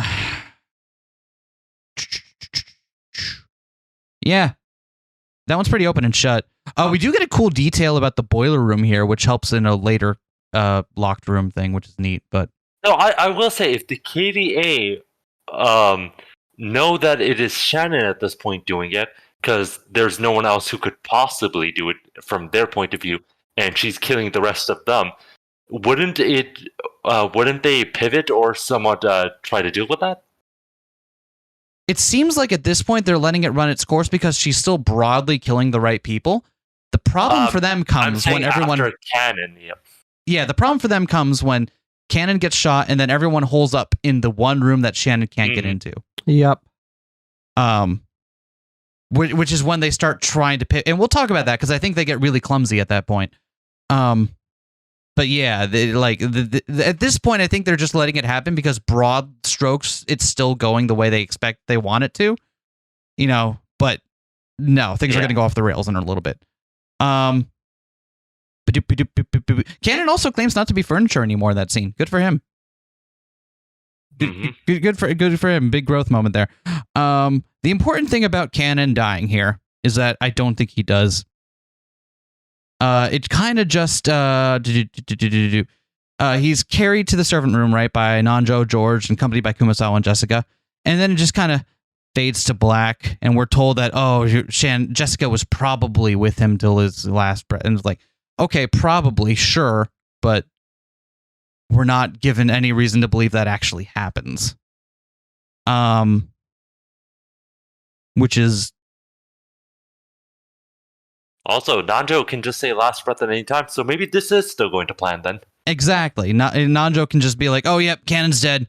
Let's all move along now, and then Cannon could just get up again and go like, all right, time to keep on doing whatever. If this is all going to plan, then Cannon's conversation with Shannon doesn't make sense, right? I don't think it's going to plan. I definitely don't think things are going to plan here. I don't think Cannon faking his death here is necessarily part of the original plan either. Again, I'm not convinced Cannon fakes his death, but I am. I think it's quite separate from the rest of our theories. Yeah, I would like to hear more about what Vivian has to say there. Yeah, on why. Go for it. On why? To me, it just doesn't seem like we have any further reason in future to suspect that Cannon was still alive, or any need for another person for our explanation to work out. And so that we don't necessarily see it happen on screen that he dies. Yeah, we don't necessarily see that happen on screen, but neither do we see anything happen that on screen that would indicate that he's alive. Yeah. And given that, just for parsimony of explanation, figuring that razor edge. Yeah, if Cannon doesn't need to be alive, doesn't need to have faked the death, then we can drop it. That's fair. I've got a really, really stupid reason to believe he's still alive later on. Definitely mention it later. But it's not at all a good reason. Let's see. Next murders. That's all. We also didn't do the whole reason everyone came down to the boiler room, right? Kinzo. Yep. Oh yeah, but Kinzo's dead. They've been keeping his body. Oh, we never talked about what we think they're doing with his body. Yeah, because it's very useful that he's been burnt to crisp. Because if he had already died some time ago and just been in hanging out, we think that there's a more likely theory and a less likely theory. The more likely theory is that is indeed Kinzo's body, and he's been like embalmed, and they're just keeping him, embalmed for when they need him. The embalming is just causing all the foul smell everyone notices. That's exactly part of it, is that there's always that foul fucking odor in his office, right? Yep. And we did do a little cursory research on it, but it's not implausible that someone kept a body embalmed for 2 years. That's perfectly reasonable. You can do that, yeah. Yeah, that's the most likely theory, is that is indeed Kinzo's body. They just shove him in this little freezer in his room. Yep. And just like, we'll bring him out. And it's not unreasonable that Nanjo, or if not Nanjo, maybe Genji has the knowledge to do that. It's I have no problems believing that.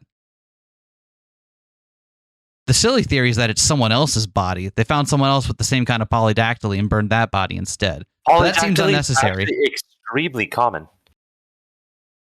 Well, there you go. See? Yeah, a lot of children get it. It's similar to intersex conditions, where there's way more of them than you think, and parents just give their kids surgeries before they know. Strange. I did not know that. Thank you. I feel informed. So that's also a possibility, but, Occam's razor, there's no reason to bring in an extra body if we don't need to. Unless you want to have silly theories work like I do. Which we'll get into. The ancient Awn servant who failed in becoming Beatrice and just coincidentally had 6 toes, just like Kinzo, who there we go. Totally was out having weird sex, baby milk. Yeah, right? God damn, I hate this theory so much, but also it's really plausible. Okay. Everyone goes up to the room, right? Envelope. Okay, envelope time. Battler, Jessica, George are at the portrait. Natsu has the gun and claims that it could only been placed by Kumasawa, Genji, Nanjo, and Maria. This seems like the KDA getting desperate because they know Shannon can't get in there. Shannon's key will not work on that room. They mentioned that only there's only 2 keys. I forget where it is in my notes, but we know there are only 2 keys that work on that door. I believe Genji has one, and was it Nanjo? Natsuhi, I think, was given one, right? Was Natsuhi Remember, given she went to meet with grandfather in that scene. She did, but she had to be given a key to do that. Yeah, Genji gave her a key for that. Yeah. I don't recall whose possessions the keys were in when, but I do recall that we were convinced instead of it being 2 keys that, unless there's another one that isn't confirmed in red, but it'd probably be confirmed in a later part, right? Right. And we don't have any reason to believe that it needs to exist yet. Which is funny. Yeah, so Natsu concludes it could only be replaced by those 4. Kumasawa was also acting like a sussy little baka for the whole scene. It seems like they are desperate to get some people out of this room. Place the letter. Huh?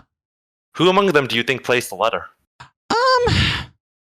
I don't think it was Kumasawa who did it, because I think Kumasawa was just anxious about knowing it's going to happen, which again kind of gives credence to that she might be part of the KDA. But I think everyone knew that this was part of the plan still? I don't think this was part of the plan. I think this is them trying to play catch up because they got everyone in a place where no one can be killed, and they still have to have 3 more murders. Which is why they try to get them out of there, and which is why the whole magic element of it is a little slapdash. They just add like the Triforce circle, magic circle onto a separate piece of paper. Those are all real magic circles from the book of Solomon stuff. Oh no, I know they're real, but like they added onto a separate piece of paper and put it in the envelope, which is not the most convincing of. And the note itself was vague enough that it could have been written whenever. But it seems like the KDA here, someone in them is just trying to get people out so that they can get more murders. The thing then that is the crux of it for me is if we're thinking that Shannon's gone off the rails, who would still want to get people out there for Shannon to kill? Yep, exactly. Which, to me, I would lean towards Maria, who is a true believer in magic, and we think has been talking to Shannon for quite some time about magic. And there's also the So, sorry, I kind of lost track of what my actual thought was. Sorry for interrupting. Oh, no problem.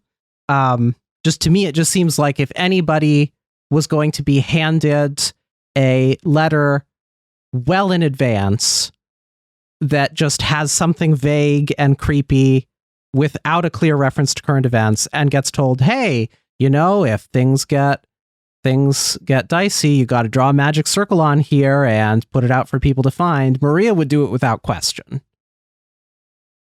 That's just me, though. I hadn't even thought of that. That's so good.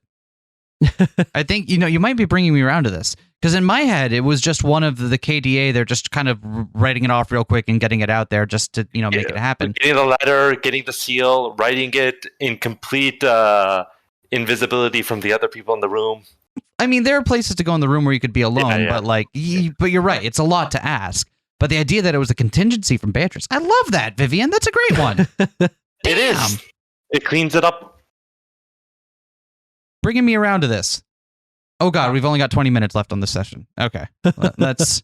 We are definitely cutting it off and restarting. I'm just saying. Okay. Well, then we won't worry about it. We'll stop when we need to. We'll come back in. Is that cool with you? It's cool with me, but is it cool with you guys? Oh yeah, it's cool with us. Yeah. Okay. Yeah. Sweet. And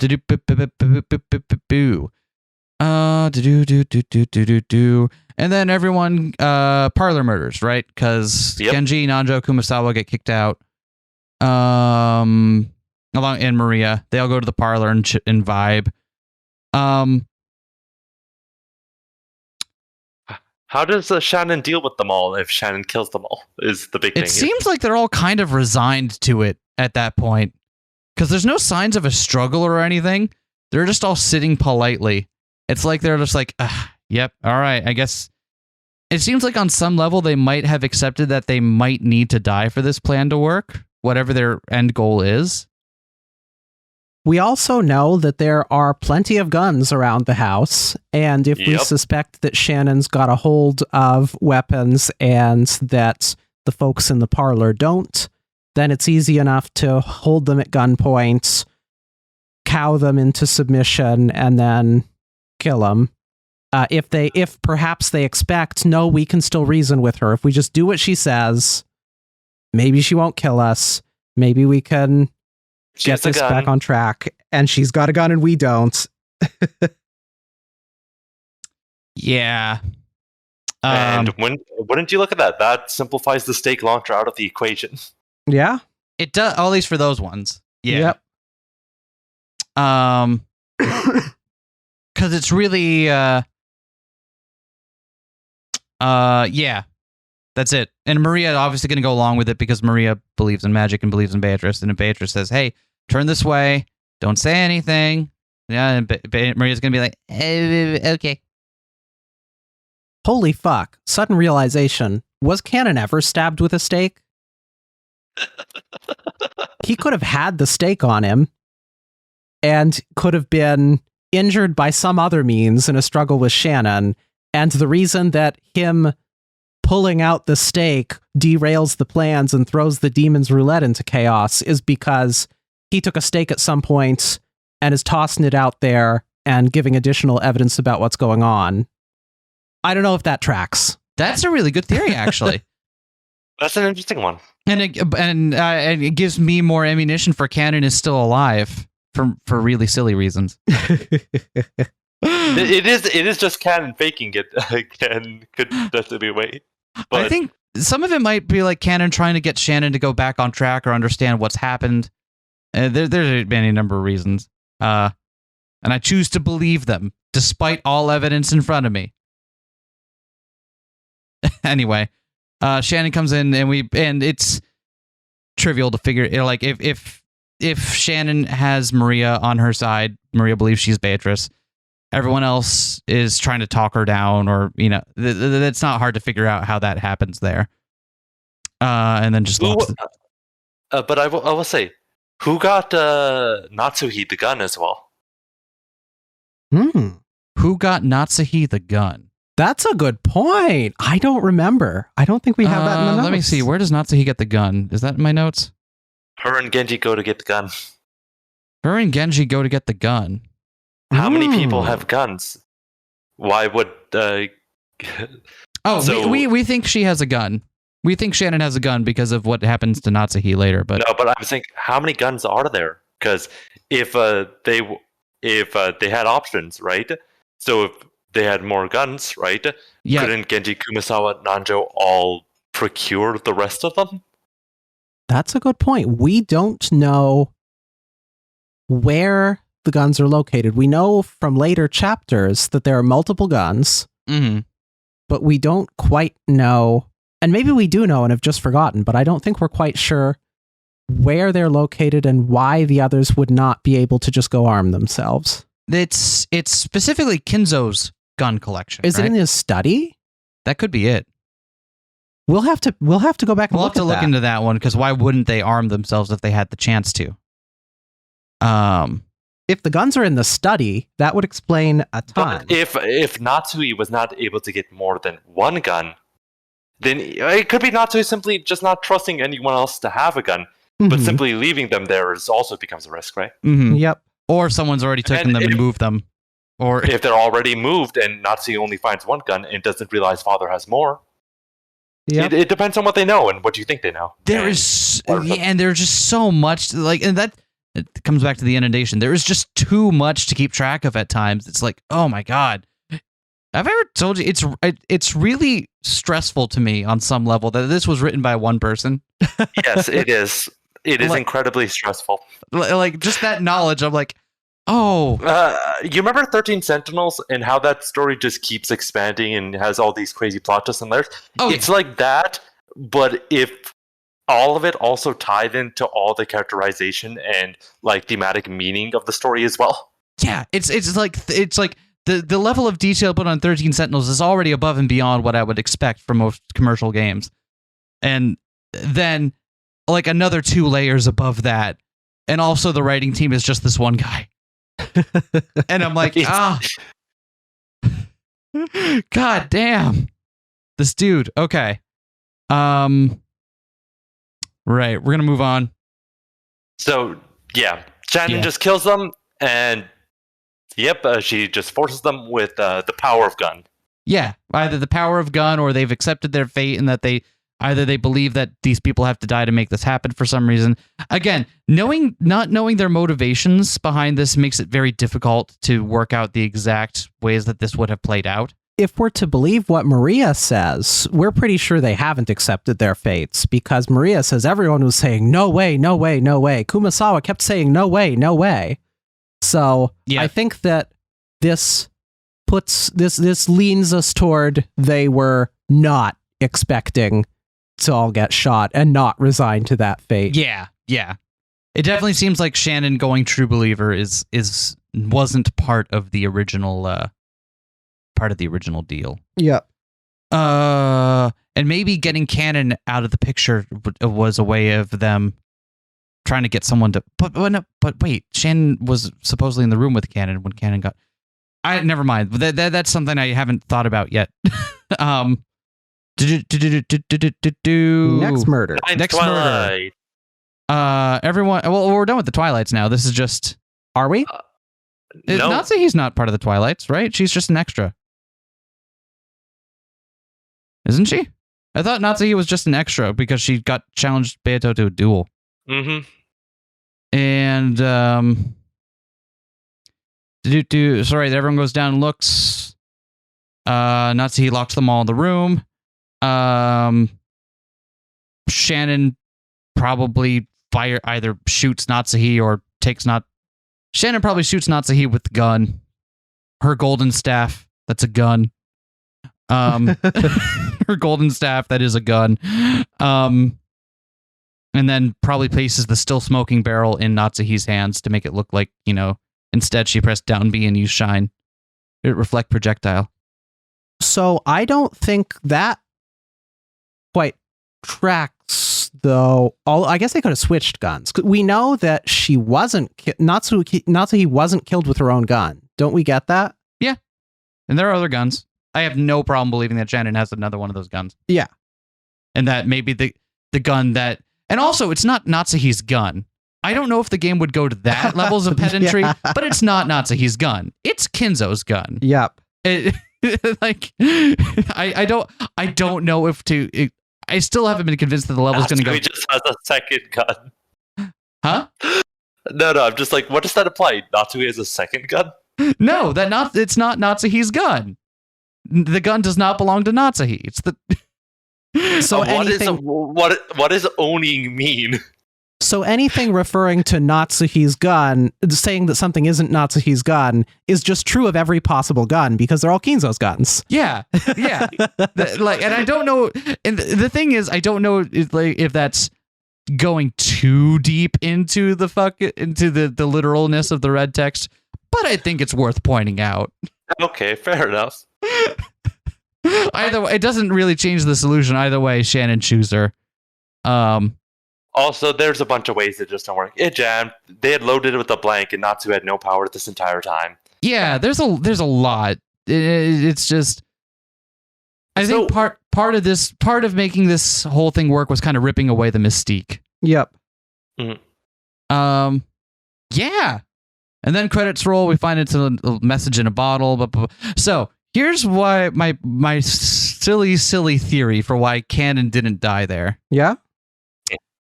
We get the thing that happens after all this is that we then go to we get the message in a bottle, right? All that good and fun. We're then taken to the tea party in Purgatorio, which features Jessica, Battler, George, Maria, Shannon, all 5 people who we believe are alive at the end, and Canon, whose death was not ever confirmed, or present Canon. I think it's clear who I'm talking about there. Yes, Yeah, because who is a person other than what they present themselves as? Right?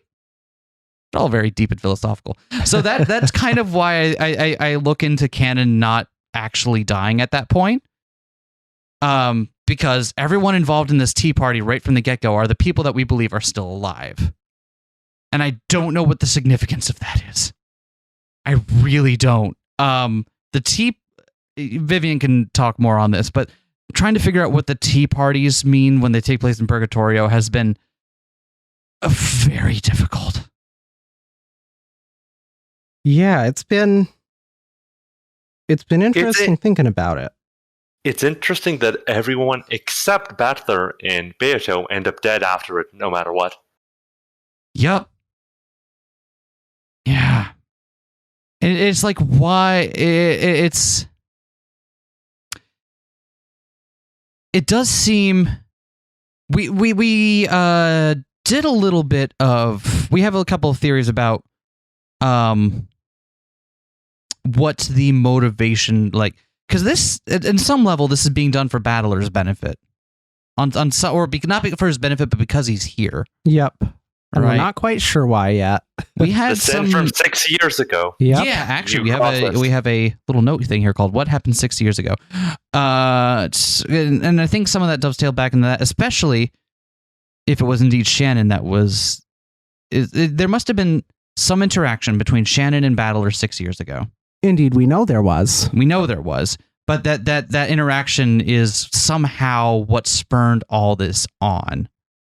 Although a lot of other interactions happened 6 years ago that seem tied in too, so it's tough to say. Like, that's last year Battler came to the conference, Asumu died 6 years ago, Battler encounters Shannon and promised to come back, Battler leaves the family.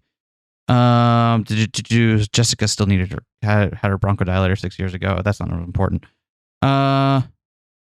Jessica's asthma's gotten worse. We haven't talked about her asthma. It's magic. Angie She's allergic to magic. Born too much smoking for being Beatrice. Right. Angie was either born around that time or after that time, or slightly after. That also fits with the Asumu dying and Kirei being pregnant with Angie before Asumu died. Yep. And this also isn't super directly related, but the game also makes a point of mentioning that it's like either 6 or 7 years at the time of the space of time required to declare someone legally dead, which also seems salient. Yeah. So, and what was it? What was the refrain from that point? If you're not coming back, I wish I'd never been born. Yeah, we get that in chapter 4. So what the fuck did they talk about? Do you ever just like we're getting off track from chapter 1 here now, but what was so important to them? What could have possibly been? And it's something as well that is important to one person and not important to both of them, in that Battler doesn't remember anything momentous and life-changing happening 6 years ago. Oh yeah, in terms for him it was Tuesday. Episode 1, he's just like, oh yeah, Shannon, that girl. Yep. The one thing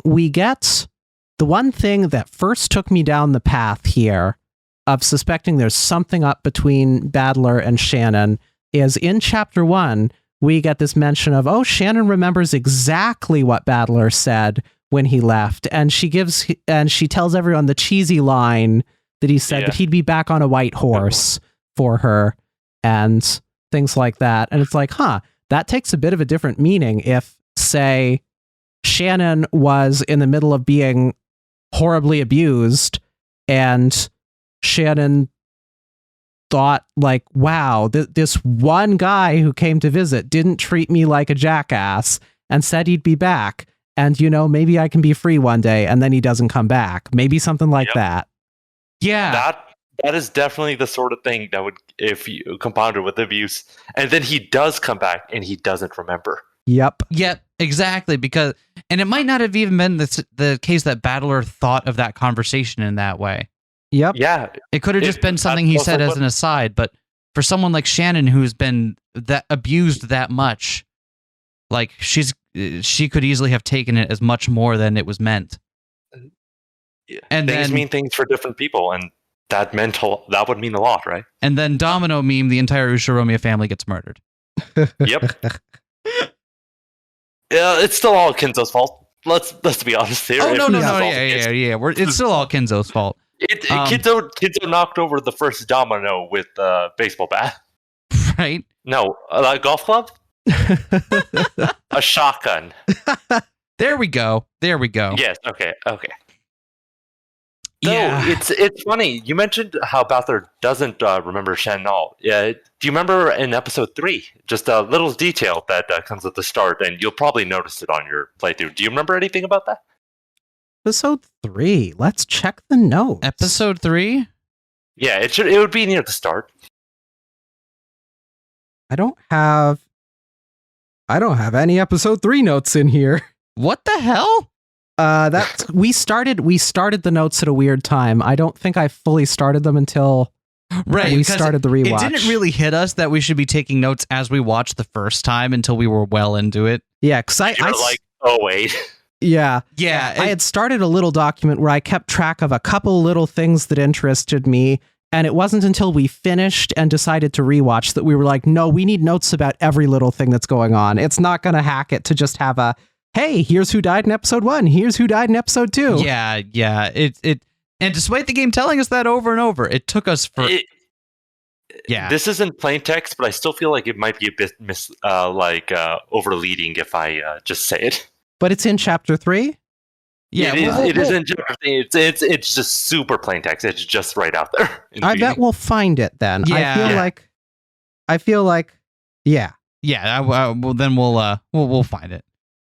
But nonetheless, also I appreciate you not leading us on. Thank you. Yeah.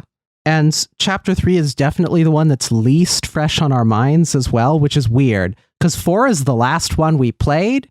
We've just finished rewatching chapter 1 and gotten a big chunk of the way into chapter 2. Are we like halfway?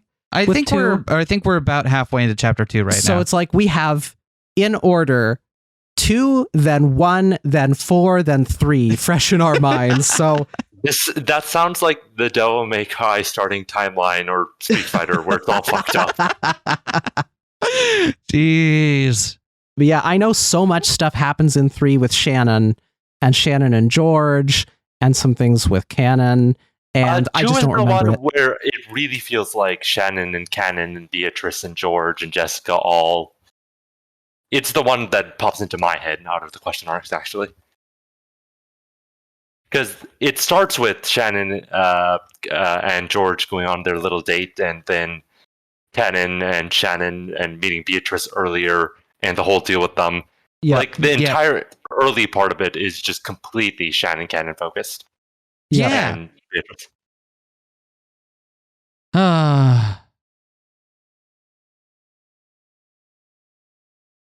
Anyway, where were we on before I started mentioning episode 3? We were just talking about, that would mean a lot for Shannon.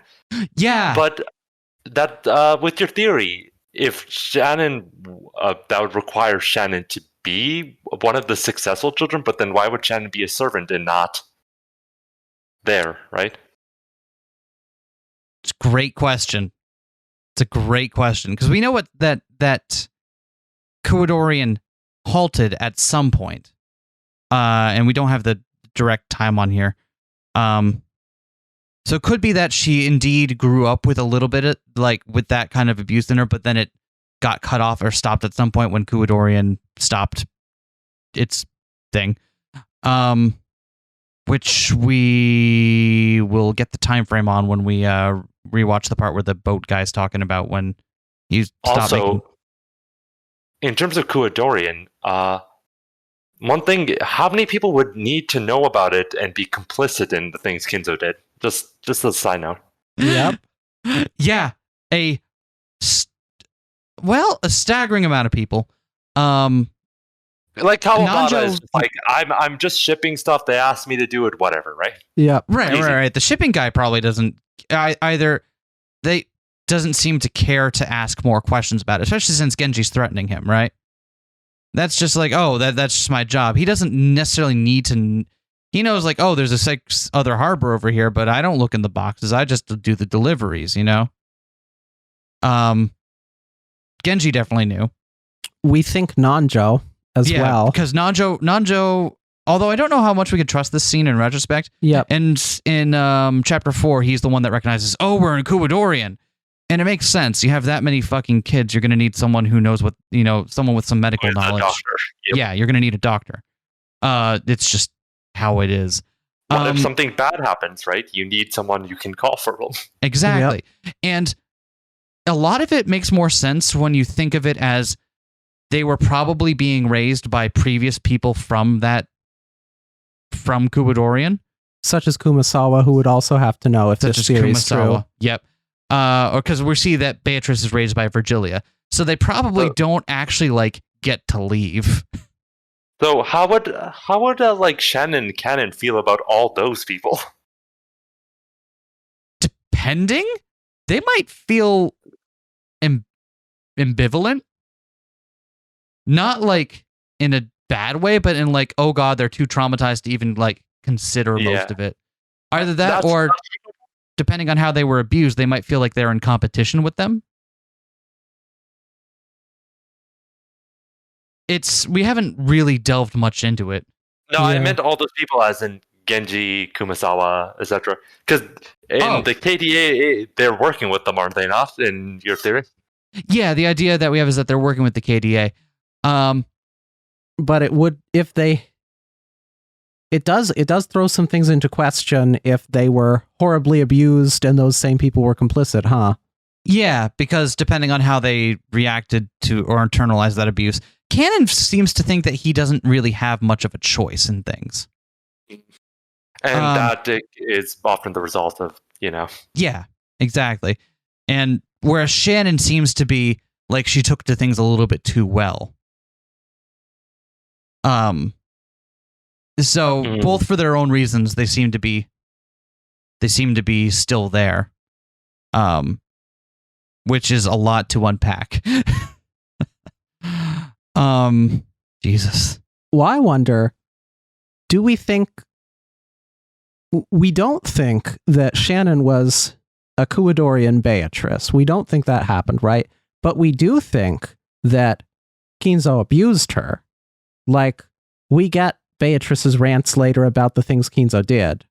We also know that Shannon is intimately familiar with magic and believes in it and summoning and these things, knows stuff that is in the contents of Kinzo's books, and so on. So it seems like maybe what was going on shifted after whatever happened to stop what was going on in Kuwadorian. And I don't have a good theory on how or why, but it seems to fit together better if Kinzo continued. Maybe Kinzo no longer had a Beatrice, and after the one Rosa encountered died? Yeah, and moved on to just abusing other servants because best he could do. I don't know.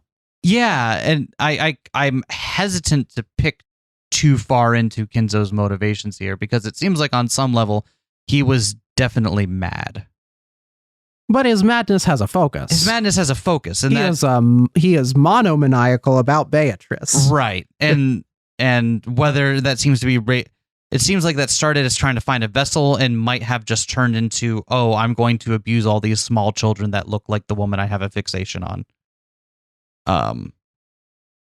But if that final Beatrice there died before having any kids for him to be the next Beatrice, then that might explain why Shannon and Canon, despite not being Kuwadorian Beatrices, nevertheless got abused Yeah, and got raised in that way, and or something. I don't know. because they weren't. That maybe they were. Yeah, because we haven't really gone deep into how we think the whole thing would work in terms of succession. It definitely seems like there is a Beatrice at some point in time. It's just a way to connect that all right now. Yeah. Yeah.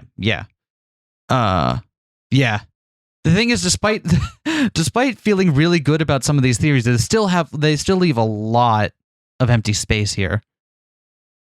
It's I mean, honest for a second, it's hard sometimes not to feel discouraged. Okay, yeah, that's understandable. Yeah, with the sheer size, like with the sheer scope of everything that we're trying to unpack here, and it's like we fought tooth and nail, and we got some really interesting things about this, and then we see everything else, and we're like, oh god, there's still so much more to this. What the hell? It's I'm enjoying every moment of it, but it's sometimes I get cowed by the sheer size, the sheer magnitude of what is before us. You know what I mean? The fact there are holes isn't, that it doesn't detract from the accomplishment. It's rather that you're bridging some of the holes, and now there are just smaller holes remaining every time. Exactly. And some of those strings will hold true, and some of them will fall away. But you're slowly going to make the hole smaller and smaller until it clicks. Exactly, and that's part of why we're doing this, because we want to see more and more of as much of the net as we can before we get over to answer arcs. Ooh. Okay, so Cool. yeah, we just we were on the topic of the bottle, but then we started talking about Shannon's motivation, didn't we? Or right. which yeah, order we're we on the start topic of with the bottle. Or no, I have no idea where we actually were, because I think we spiraled between like 3 conversations. Oh yeah, that happens with this game. We could talk a little bit more about our meta theories. Yeah. Such as they are. We haven't talked much about Beatrice and Battler's game here, right? Yeah. I, for one, think it's really interesting how we kind of get things portrayed as though the battler of Chapter 1 here ends up in the Tea Party and then ends up sucked into this meta world and is the meta battler throughout. And yet, we also get this later in Chapter 4, events that would seem to clue us into that timeline having happened if Ava survived and raised Angie and so on later. So it's difficult to tease out what metaphysical status this battler has in this game board. It's also difficult seeing how it fits in with the previous narrative, because we get them woven together after Chapter 1. But in Chapter 1, it's pretty distinct, right? We get the events of the game board, then we get the Tea Party, and then we get the Tea Party of those who are not human. And like, are those part of that message in a bottle as well, or not? Are they? It's not and clear. Then the thing is, the next ones, they're very intertwined. Are the meta worlds part of that second message bottle, or the forgeries? What are the episodes? Are they directly those things, the ones following episode 1? Yeah, I have a very vague idea of what I think the meta world is. I'm not. It's still very vague. I think on some level, the meta world represents Angie working through different possibilities for what happened on the island. And because we know that there is, in Angie's time, there's a big and thriving community of people who are trying to find out what the fuck happened on that island 18 years ago. And so all the meta-narrative stuff is for Angie's sake, right? Then what would the Battler, Beatrice, they clearly represent just different ideas on what happened on the island. But what would Lambda Delta and Burnkesto be in that? That's such a good question, is the thing. Because Battler and Beato, under that interpretation, yeah, you're right. They would fall into places like Beatrice represents the magical explanations, Battler represents her more down-to-earth rational explanations. So then what the hell are Lambda, Delta, and Bernie doing there? Yeah. And I gotta be honest, I have a tentative theory. I had a tentative theory for the meta. I've got no clue what the heck Bernie and Lambda are doing here. Who knows? Maybe they're just there to be fun Higurashi references. It could be. I don't think they just are that, but with this game, does everything have meaning? Is every single thing? I don't think everything has meaning, but I think there's a difference between like a small little haha aside and like, oh, I haven't played Higurashi, but I know like the character that Angie talks to get her out of that one building is from Higurashi. Like that's I'm pretty sure it's just like a cute or George wearing the t-shirt, right? Like Tomitake Flash. Yeah, that's a cute little. You don't make two characters that are central to the plot or to some level of the plot and then just have it as a throwaway. I don't think that's what's happening here. It's also they sign out on question mark 4. They're the ones talking about it. They both proclaim that this story, Beatrice cannot win. Yeah. I think there won't be a miracle. On some level, if I had to like pin something down on them, they might represent the opinions from outside observers to Angie's deliberations. My other theory, we get that the first two are messages in bottles, I think. Or at least that there are two. You get that there were 2 message bottles, and the first episode was the message in the first bottle for sure. Yeah. So we also get that there's a whole thing of the Rokkenjima witch hunt and this whole like fandom that's popped up around this, and like people who have been researching it and specializing in it. So to me, speculating on Angie's relatives and what their motivations are. Yeah. So given that we know that there are bottles, there are messages, there are people who have all of these theories, there's even people who seem to research it as a hobby or whatever, that there's one way to look at it could be that these different fragments that we are seeing are different narratives that have been passed around in the outside world about what happened, and that on this reading of things, maybe our task isn't so much to solve those individual fragments as it is to, through doing that, figure out what really happened, which does not line up with any of them.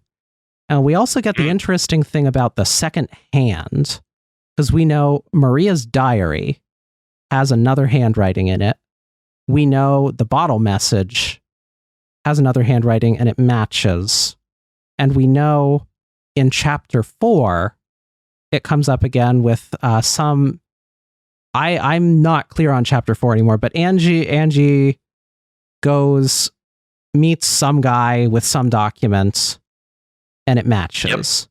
So this could cut either of two ways, I think. One of them being perhaps Shannon had planned this for some time, wrote these things in Maria's diary, wrote these notes in advance, and people have found them all. And there was some deliberate plot to spread confusion about what went on for some reason. On the flip side, the other possibility is that these are falsified. Could well be that somebody after the fact hears about these mysterious events and goes ahead and scribbles some things in various documents. They all match, and somehow briefly gets a hold of Maria's diary for whatever reason to put handwriting in there. Real life fan fiction. Yeah. So I mean, the forgeries and theories on it is real life fan fiction, pretty much, right? Yep. So I feel like on either of those takes, we can have a reason for why we'd get these contradictory takes on things, but it still doesn't fully. There's one big thing there, because doesn't know about Ava. That would imply the letters that were found quickly after the, whole incident would be written before that. But what about the ones afterwards? 3 and 4, right? If 2 even matches up with the second bottle, right? Yeah. For 3 and 4, I don't think we're too clear on what they are. No, it seems like 3 is kind of presented as the history that leads up to Angie, but there's no reason to believe that that's actually literally true. But does Ava survive in 3? Yes. Does Ava survive in 3? She's said to. I thought she did.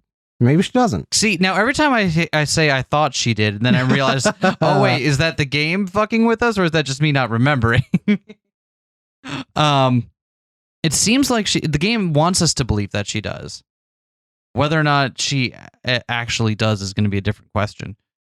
Yeah, we'll have to check. We'll have to pay attention to that when we get to God 3. Damn, every single. You think you can make a safe assumption in this? No, you're not allowed to. The one other idea about that might help us with Lambda and Bernie are their identities, because Bernie is the witch of certainty, right? Mm-hmm. No, Bernie is witch of miracles. No, Lambda's the witch of certainty, and Bernie is miracles. So Bernie can make something happen if there's even the smallest chance of it, right? As long as there's a chance greater than 0, she will surely bring about a miracle. She will surely bring about a miracle. Tear through fate and bring about a miracle. I think in that respect, Bernie could represent Angie's desire to try to find the best possible outcome that is available from the knowledge. And she fights against Lambda, who is like, no, I can make things certain. And so she's trying to find that non-zero chance. I'm just talking off the cuff now. This is not really a well thought out theory, but it is. It's your feelings on things. That's still important. Yeah, it's a way that Lambda and Bernie might fit into this general cosmology here. It's really, really, it's a lot to think about. Because then also, if that theory is to pan out, then why the hell is Ronave there? What is he doing? He's just serving tea. He doesn't need to be there. Tea's not meant to go there. And it's interesting that there's a lot consistent between these accounts in the metaverse and so on, which if they were maybe forgeries from different people or so on, or if some of them were notes in bottles and some of them weren't, I thought and the so current on. explanation for the meta world was that it was Angie's internal narrative. But if the meta world is in those pieces, that implies that all the writings is done by one person, or at least people aping that one person. Exactly. Because it's never. I know I had something written on this here. The credits roll. Right, because it's unclear if we're meant to take the tea parties as having been also part of the message in a bottle. Yeah, and it's also, I think, pretty unclear how literally the events are the events of the message in a bottle. Like, it doesn't seem like we could have had a bottle out there with the entire text of Umineko no Naku Koro ni Chapter 1 in it. Well, why not? How would you fit that all in a bottle? So, it's a big bottle. It should be how much does Japanese compress writing as well? Because it does. It does, but still, that's still got to be a lot of pages. A big ass bottle. Yeah. Also, how long would they have to be writing this before to put it in, right? Yeah. God. Certainly seems like someone was fantasizing about a lot of people in their family dying. Didn't you say who it would be if Shannon matched the writing on Maria's handwriter? Yeah. Yeah, that's our initial guess here. So God. Is it Shannon's hope for how thing? No, what? That doesn't make sense. I'm not convinced though, given the degree of text there was, I'm not convinced that the text we read during the game is the text of the note. I'm convinced that what we see is the events outlined in the note, but I'm not convinced that it is identical with the contents of the note. So you think what we play is kind of like an embellishment of the same story, but not word for word what is written on the note. Yeah. Which is reasonable. And I may be wrong about that. No, because that makes sense, right? That's sort of logically there. Yeah. But since you do have a candidate, why not follow the logic there? What is Shannon's goal in writing this?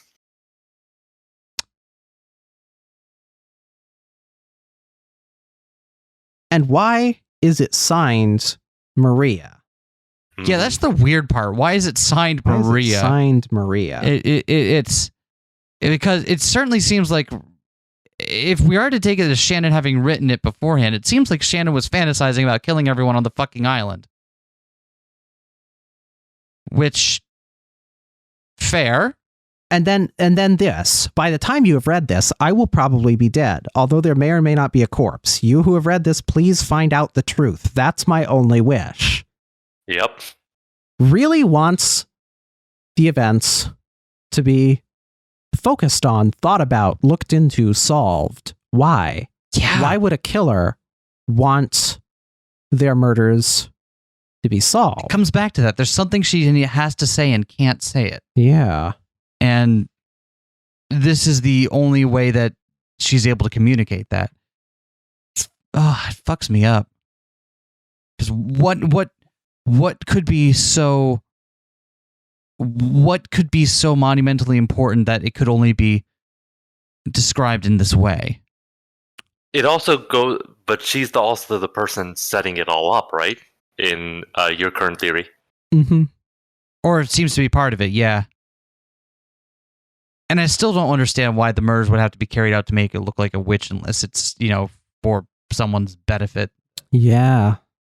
Because it doesn't seem like everyone on the KDA has gone full true believer. And the story she writes as well also makes it look like a witch did it.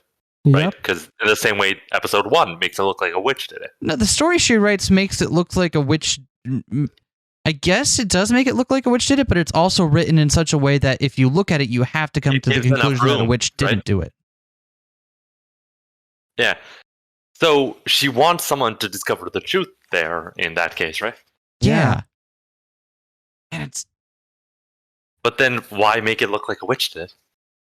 And I think that ties into another thing with what people's motives overall could be. Because on the one hand, there's a push to solve the epitaph, figure out what that means. On the other hand, there's this push to do ritual murders and disguise it all as magic. Up, Vivian. What? I was hearing two of you. Oh, let's change my mic orientation. Okay, is this better? Yeah, I'm not hearing it again. Okay, good. Cool. So it seems odd that someone whose goal was to make people solve a riddle would also want to do a bunch of ritualized murders, and yet it seems like there must have been some degree of planning in advance to do these killings in this particular way, and that's just like something I don't have a good answer for. What motive could people or groups of people or motives have that would lead to both of those things happening? Both trying to convince everyone it's magic and trying to convince everyone that a riddle needs to be solved. Interesting that part of the ending, chapter 1, claims, lovers of the occult claimed it was all the result of an immoral ceremony that sealed off the island. Those 2 mysterious days were savagely embellished with many different interpretations as the story began to spread far and wide. However, not one of these interpretations approached the truth.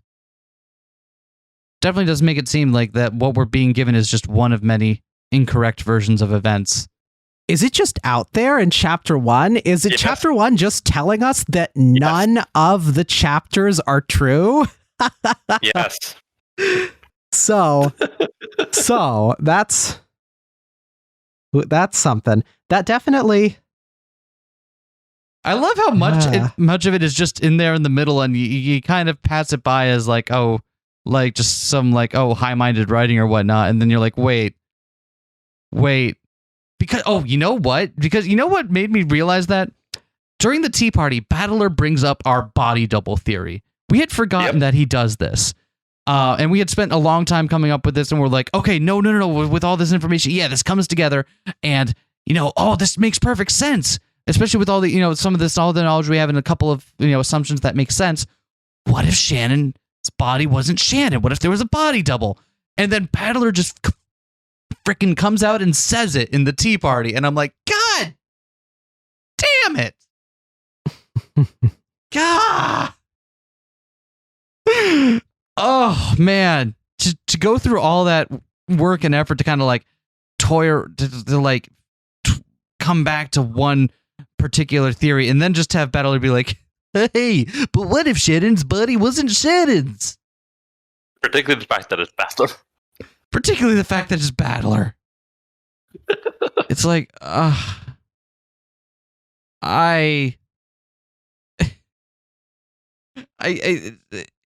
again, the game is written so that way you don't really pay much credence to the stuff you really should be.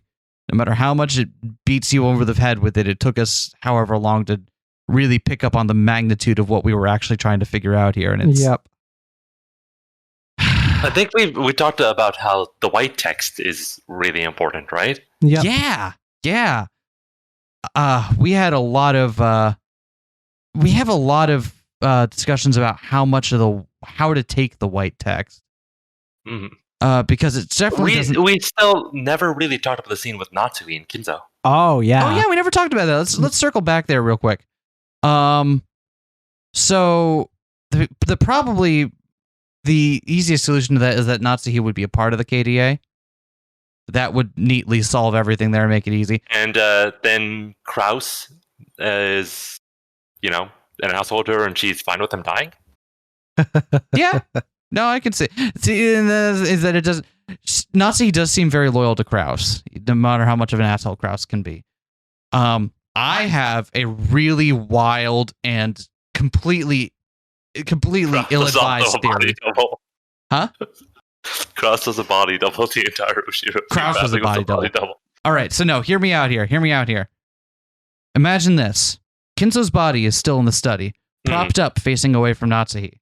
She comes in and she's immediately hit by this wave of this poisonous, kind of nauseous aroma that she can't really identify. Her head starts to kind of, cloud up a little bit. She's been having headaches all day. She's been having headaches all day. She has a conversation with Kinzo, and Kinzo never turns around to respond to her, but she hears a voice, and she's like, okay, so that's probably fine. That voice originally is very, like, like, what are you doing here? I gotta get you out as soon as possible. But no, partway through the conversation, his voice changes and suddenly becomes a lot more amenable. And almost sounds like a different person entirely, right? And then suddenly it's like, oh no, but no, that's okay. You've got my favor. Go ahead and go now. It's all good. I think it's just a big elaborate thing where Natsuki was being fucking drugged and gaslit, and that there is some kind of like microphone or video mechanism that is allowing Nanjo and Genji to talk into the room. That's my big dumb theory for what actually happened there.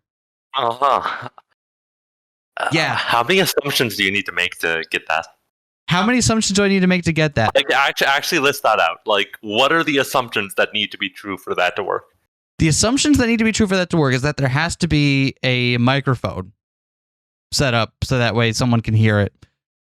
And that there also has to be some way of monitoring the room. Mm-hmm. Other than that, everything else... what about Natsuki's mental state and how she has to react to that? We've already got some good evidence to back that one up, though. That one's not a baseless assumption. We're like, Natsuki always complains about her headaches, and we hear we see multiple people's reactions to the immediate, visceral, like the physical pain of the aroma in that room. It's not completely without reason. Yeah, that's a whole bunch. Like I said, this is a really dumb theory. You don't have to. Yeah, no, it's fine. It's fine. So who is faking? It's just Genji and Nanjo? Yeah. Because Genji was the one that sent her up there. So Nanjo's originally like, wait, hold on. I got to get her out of here. Then Genji comes in and is like, no, wait, no. It's all good. It's all good. Mhm. Let me handle it from here, Nanjo. That's All it. right, Vivian? That's my most unnecessary elaborate theory. My take is a bit different. Because we get a lot of interesting things before and after. So we know, for one, Genji voluntarily sends Natsuki up there and gives her the key, which is interesting if we expect that Genji knows that Kinzo's dead and couldn't be up there. Why would he send someone up? And I personally don't buy the Natsuki is drugged and hallucinating, because I don't think it really fits with what occurs before and after. Like, her mental state is not that out there. Also, good on turning the chessboard around and thinking about what Genji would be thinking in that situation. Indeed. And we get interesting things when she comes back as well, because Ava is completely thrown off when Natsuki reports having spoken to Kinzo in the room. Ava and Hideyoshi did not expect that Kinzo was in there.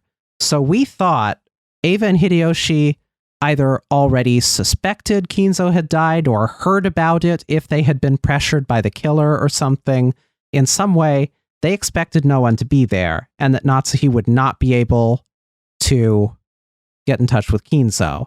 And when Natsuki comes down and says that she has, that throws things off. So, the other thing that we, if our notes are to be believed, know is that when Natsuki and Ava get back to the parlor after, Kanon and Kumasawa are the only two folks that weren't accounted for, which is weird. Everybody else had been in the parlor already when they got back. And we've got the whole receipt trick thing going on as well. I have issues with the receipt trick. Yeah. The receipt trick is easily beatable as long as you notice the receipt. Yep. But it seems to me that suppose Genji sees that things didn't go as planned. Genji perhaps expected that Ava and Hideyoshi were going to be among the dead, and they're not. Or maybe this wasn't even supposed to be a killings thing. Maybe it was just to really scare everybody good and get them to think about that epitaph and lead them to the truth about the bad shit Kinzo had did, and then killings start happening. But for whatever reason... There were supposed to be 6 fake murders, but they were all real. Yeah. So for whatever reason, Genji seeing that shit's gone weird, wants to get Natsuki, who is now the acting head, basically, informed on what's going on and in on things, sends her up where she talks to Kanon or Kumasawa, and the conversation that we see there doesn't happen quite as it's portrayed. Someone is taking the role of Kinzo for the purpose of this, and that's what we're seeing, and that's why we're seeing Kinzo. But I have a question. Yeah. What's the story purpose in having Kinzo talk in that way in that conversation, and what it means for Natsuki if it could have been any sort of conversation? Exactly. And that I don't have a great solution for. For some time, I had thought, what if someone had taken Kinzo's place, and this person is able to calm and mollify Natsuki and convince her that what's going on is right, and that Natsuki really is doing the right thing, and she wears the eagle in the heart, blah, blah, blah. Kinzo would have been proud of her. But I don't think that fits with either of the folks that we think were unaccounted for would be the one talking to Natsuki. So I don't have a great explanation. I've got a great big hole in my theory. Why would Canon or Kumasawa saying that appeal to Nazi? Yeah. And I want to point out, this is the one feather in the cap that, for my unnecessarily elaborate theory, has going for it. Under my unnecessarily elaborate theory, we can basically take that entire scene at face value. Almost exactly as it's written in the white text. Which I think is kind of neat. Don't have to make any assumption about like, oh, wait, why would the scene happen this way? If Can we analyze some of the other scenes where magic would occur and characters like in episode 1? What other scene would you think is like magical and very unrepresentative of reality? When Cannon makes it down to the boiler room. Right, because there's all that talk of golden and gold butterflies. Hold on, I've got some notes on that scene. Mm-hmm. Yeah, because one of the discussions we were having is like, how do we deal with the white text, right? Like, can we, if the white text does not accurately represent reality, in what way can we take it to be true? Why is it here? What is the importance of it? Mm-hmm. I used to think we could just take it at face value as long as magic wasn't occurring, but that doesn't seem. I don't think that's the case now. I think the best explanation I have for it at the moment is that it is true on the most generous interpretation of what is happening. In the sense that, like, seeing things with as magically as one can possibly do. Well, what do you think is the indicator of when a white text scene is factually true and can factually not be true? Because the Kinzo scene doesn't have any indicators of magic; it just gets contradicted later, right? Yep. So any other scene potentially could get contradicted later. Is there anything you use as a barometer of this is factually 100% true?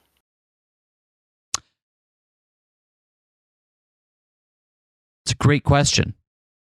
My old barometer for that used to be if Battler was present and of sound mind. Because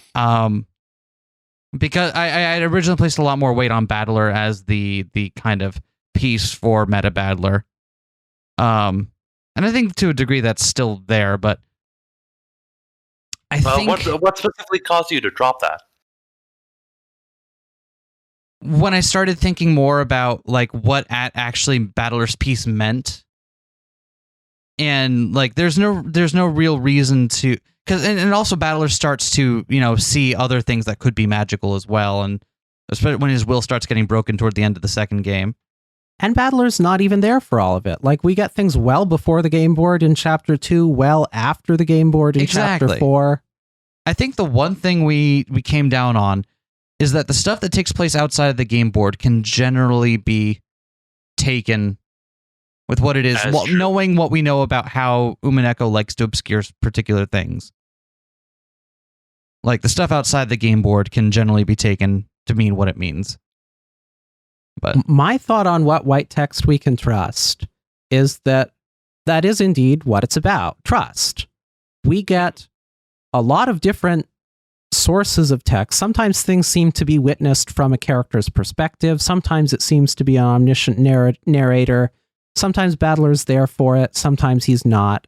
But we've got certain people that we have strong reasons to suspect would misrepresent what had gone on, either because they are in on the killings or because they are being coerced in some way.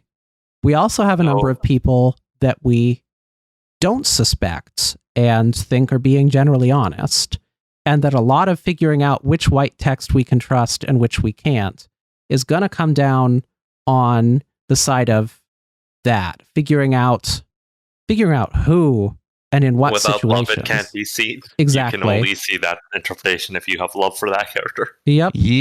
Because there are definitely cues for some of the obvious things, like, oh, there's magic going on, golden butterflies, that one sound that happens, and so on. But that definitely doesn't happen in all or even a majority of the scenes that we expect we should doubt. At least I don't think. So ultimately, we're going to have to rely on trust at some point. Trust and mistrust. That's a good way of putting it. I think part of my cognitive block on that is I keep trying to. Part of me really wants there to be a nice, elegant explanation, a nice, elegant, simple explanation for how the white text works that we can carry through, and that's probably not going to wind up being the case. It's probably going to be a little bit more muddy and messy.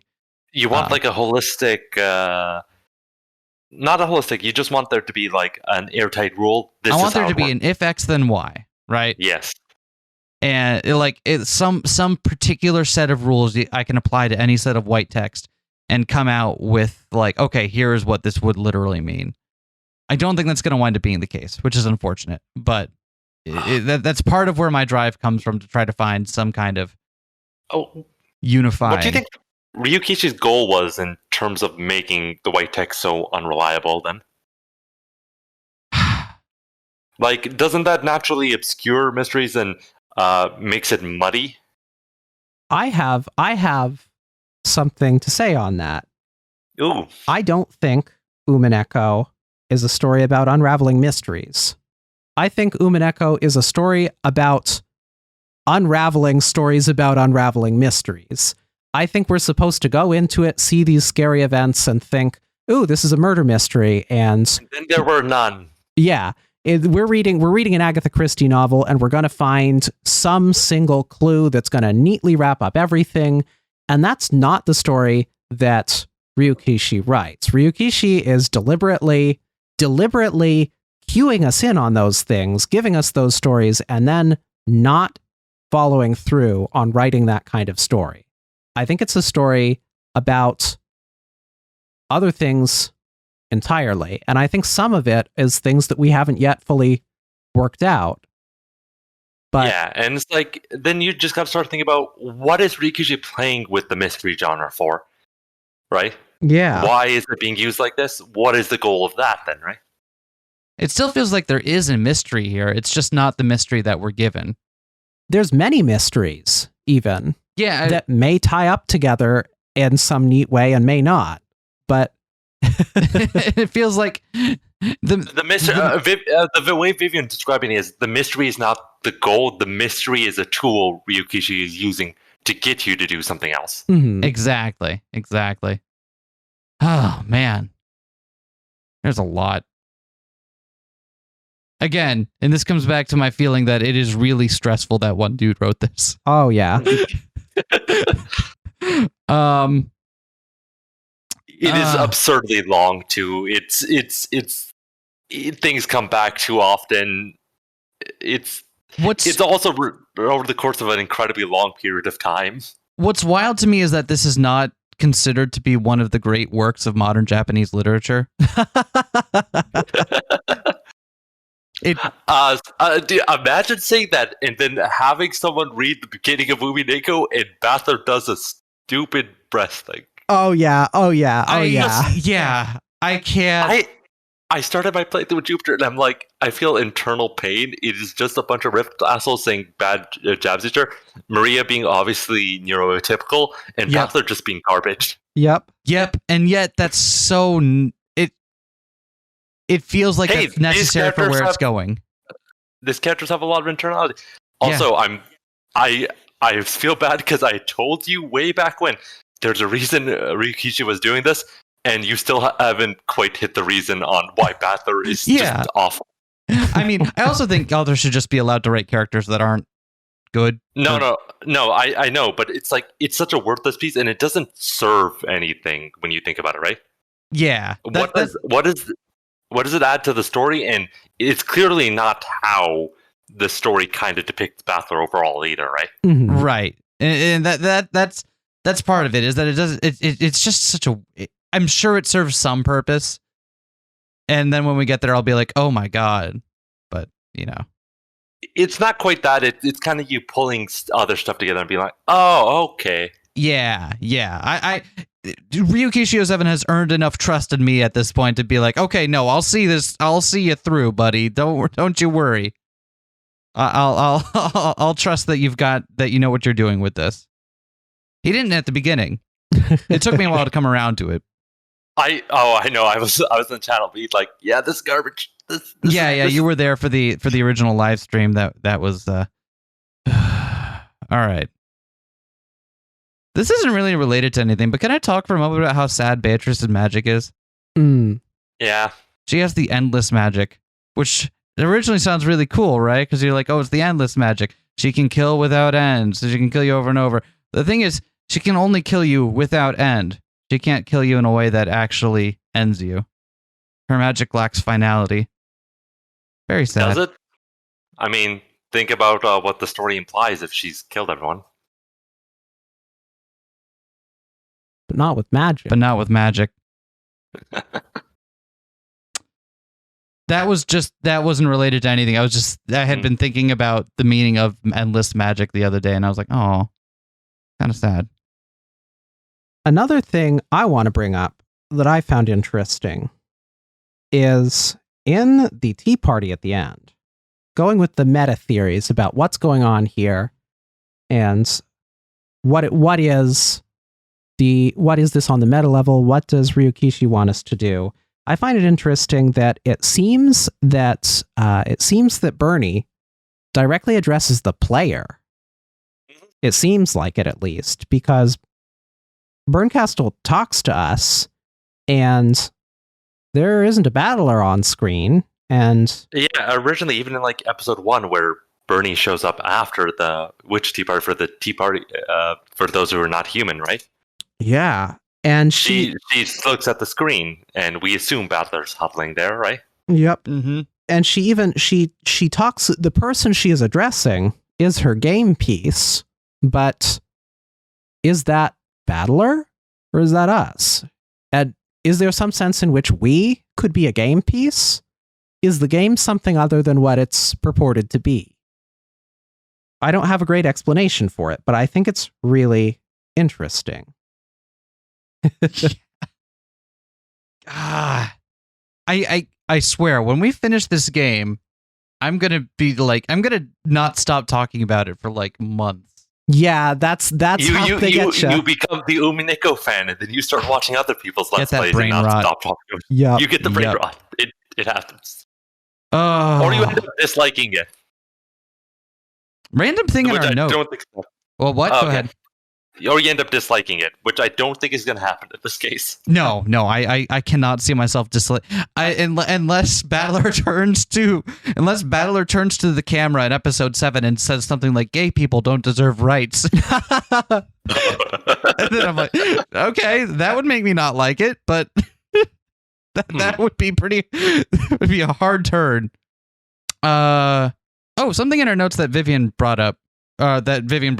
A while and got put in the reason the bodies are mutilated in the shed might be because they were just killed with a gun to hide the gun wound. The Winchester rifle is a sawed-off shotgun, isn't it? Is it? So that would mean that it has like a lot of buck, right? So it's not going to leave a nice pretty hole. Pretty sure it is. Huh. It's a bolt-action rifle. It should have gunpowder, like at least the old one. But I don't remember. Yeah, so it's not leaving nice, pretty holes in bodies then. Mm-hmm. I should find the tips for the model, because I was under the impression it was a lever-action rifle and wood-fire rifle shot, and in that case, Natsuhi's death at the very end makes less sense. No, Natsuhi's death at the end makes perfect sense. What wouldn't make sense is the other bodies having their faces totally blown away, but it does if they were killed with a regular gun first and then mutilated to hide the gun wound, which is the theory that I think... Which is the theory you put out here, is that the mutilation is to hide the real wound of why they died. Yeah. But if it is indeed a shotgun that could do something like blow someone's entire face away, well, there's as I remember, there's a couple different models. Like I know one's able to fire like just normal rounds as well as shotgun shells, and there's one that can do buckshot. If you remember the Siesta sisters, mm-hmm. Yep, the Chester 420, right? Chester 420. 410. I'm sorry, you got me there, but 410, right? And you look at their names, right? Yeah, They should relate to the kind of shots fired. Yeah, we that was one of the first things we noticed about their names, was that they refer to different kinds of calibers of ammunition. And yet we never took and put it together and went into seeing if that fit into the murders, Chester, did we? Winchester. Fuck. Yeah. Wait, I thought you had gotten that already. I'm sorry for revealing that. No, I kind of had a theory that they were related to the weapons, but I never put together that Chester and Winchester. And I feel like an absolute dolt.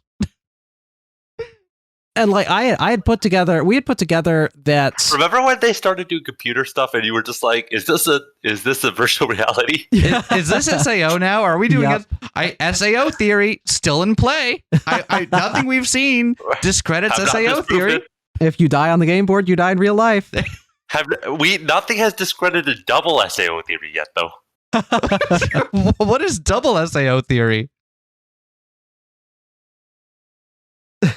The real world where this is all being played is actually another virtual reality. Oh, shit. You're right. Nothing's discredited that one. It's a devil's proof. Ooh. Triple SAO theory, where the reality in which we are here trying to solve the mystery of Umineko is itself a simulation that's a game we're playing. Okay, now this is just that one Rick and Morty episode. We need to stop because you made me talk about Rick and Morty. We're stopping now then. Why does Beato like ice cream? Yeah? She likes ice cream and black tea. Who doesn't like ice cream? I guess, but why is it important that it was mentioned? Are people not allowed to be people? No, people can be people. It's just like, I mean, Kraus just used to box. It's just a thing. I guess. It just seems interesting that it comes up specifically in the tips of all places. There's like 2 sentences worth of info there, and one of them is about ice cream.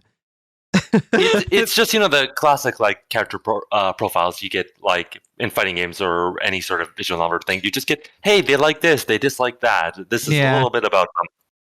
I guess, maybe, but it's like, still. Is there it's someone this who particularly likes ice cream among the characters who we sing? Maria has expressed a fondness for sweets, but not ice cream in particular. The black tea is something that we've seen come up, but yeah, and often with Shannon serving it and with people being shitty to her about it because she didn't serve it right or some shit. And also, I think we should also just take a bit of time to talk about some of the character stuff you found, because in a lot of our talks we worked back like it was working a lot with an idea and then trying to get a motivation outside of it. Mm-hmm. But some of those theories are informed by characters, and it's like, what are your thoughts on everyone so far? And yeah, that's a good thing. We should be going over our thoughts on all the characters. Battler.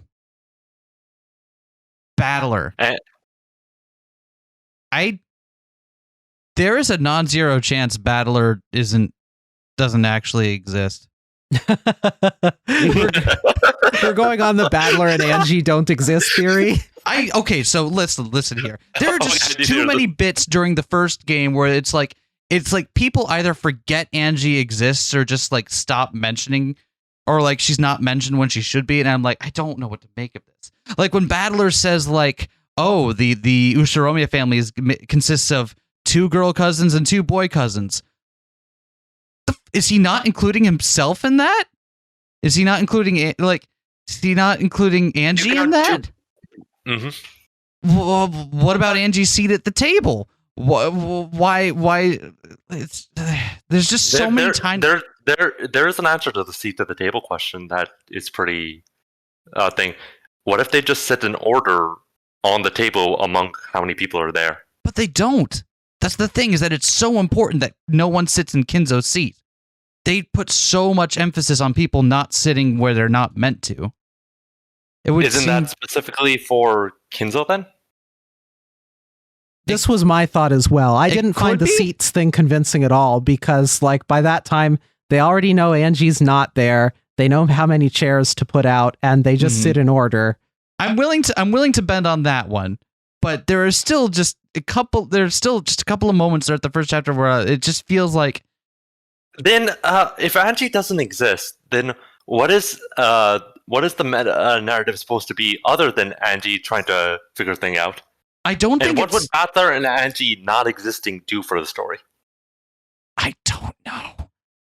I don't know. And I don't know if it's that they don't exist or if that one of them isn't, for some reason, is not actually is somehow not among the cousins. But it's just, I don't know what that gets me. It's just something that I noticed, and I don't know what to do with that information because it doesn't solve any problems I have, and it doesn't, add anything to anything we've got in front of us at the moment. It's just kind of there, nagging at the back of my head, like, notice me, notice me.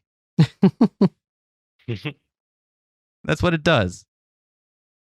That's what I got to say about Battler. I think with Battler, what I find more interesting, going back in hindsight, is now that we know Battler isn't Osamu's child, which seems to leave us with him being Kirie's child. Yep. And not knowing it. And that's interesting. And Kirie, does Kirie know it then?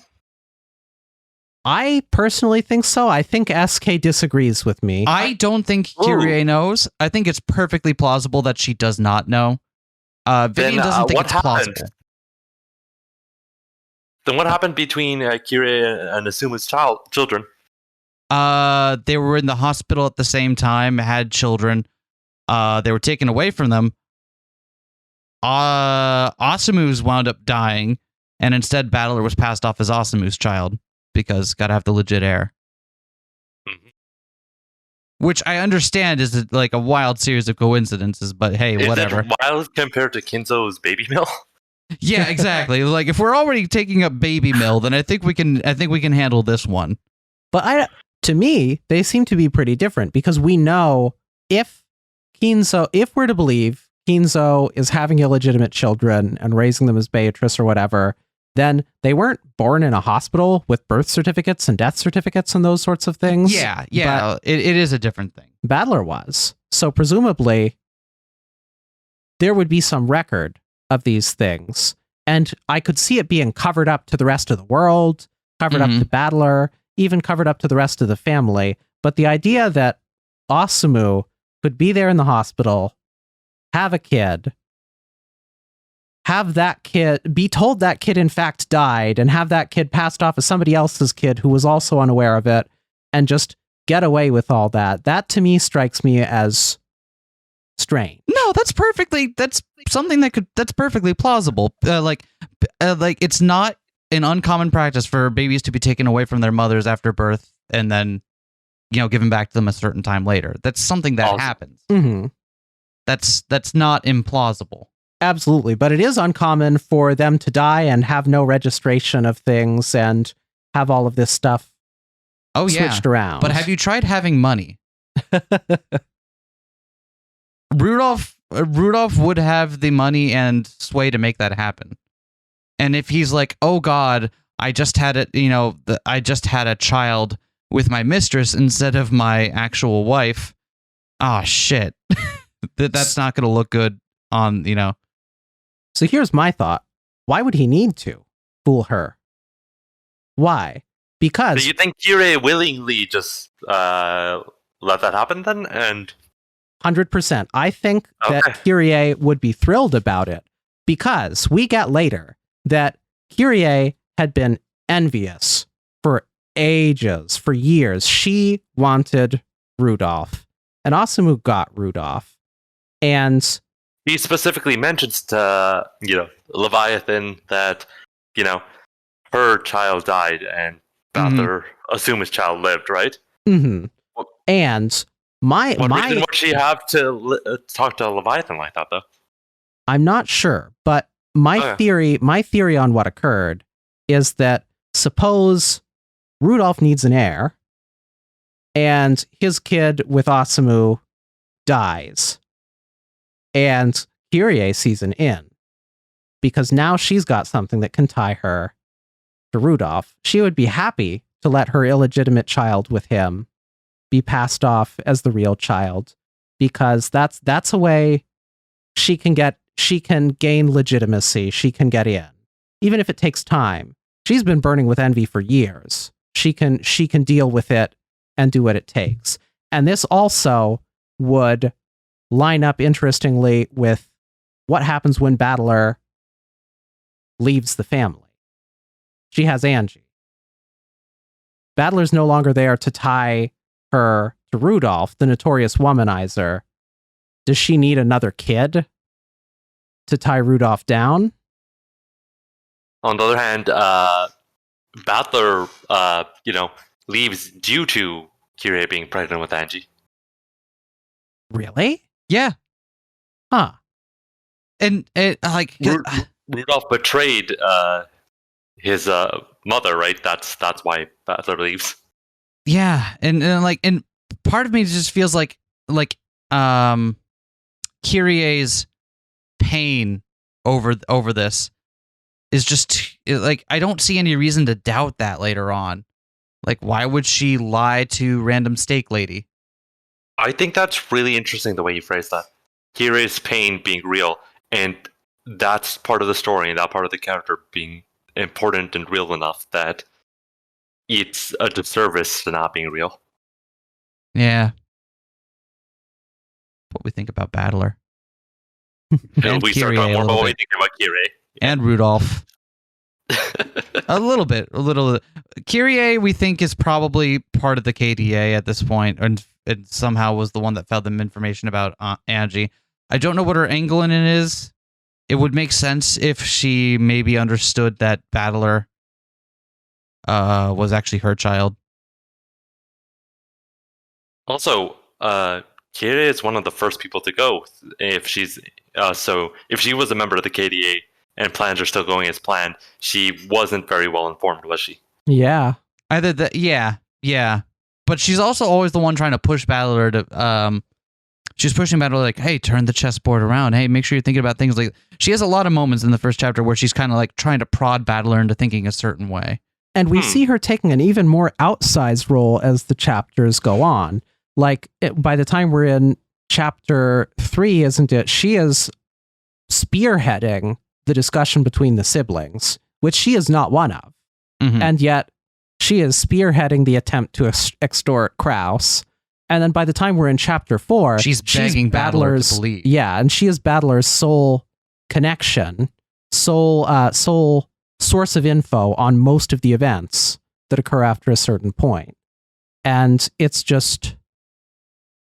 I forget how I got to the end of this sentence by this point. Nailed it. We're just talking about what we think about Kirie and her being part of the KDA. And the fact that we're calling it KDA is just really funny. Should we come up with a different name for it, or No, it's pretty great. It's just that it is Kill Death Assist, and it's also the name of the league fake pop band. Oh, I didn't know that. We just came up with Kinzo's Dead Alliance. That's where. Wow. Okay. Great. It just seems like Kirie is so closely tied with so many events that drive the plot forward in ways that weren't clear on first read, and then on second read really are, that it's just like something has got to be up with her. Why else would these things happen with her at the center of them? So what's her goal with it then? What does she want? Because we don't doubt that she wants to be with Rudolph here, right? I don't think we have any reason to doubt that. Yeah. I don't. I think that I think her motivation to be with Rudolph is genuine. And yet, this is something you think she wants to do without talking about with Rudolph as well. So he wouldn't seem agree like Rudolph with it. was But meant to die. Rudolph has a right to lament his ill fortune. To quote the tips at the end of the game. And I can't. And given how shocked and not shocked, but given how caught off guard she was when Rudolph said he had something to share with everyone, and he thought he was going to die, things might have gone differently if she had known. But so why did Rudolph think he was going to die? that's a great question. Indeed. Because he sees the note from Beatrice, and somehow that leads him down a train of thought where he's like, yeah, I'm going to die. Yep. Okay, cool. The other thing I've been trying to think about is we know that he knows that after that scene, but we don't know that it's because of. there could be something else that occurred that we aren't thinking of because we're focused on the note. Right. There could be something else, or not even off camera. There could be something else that happened right on camera, clear as day in plain text.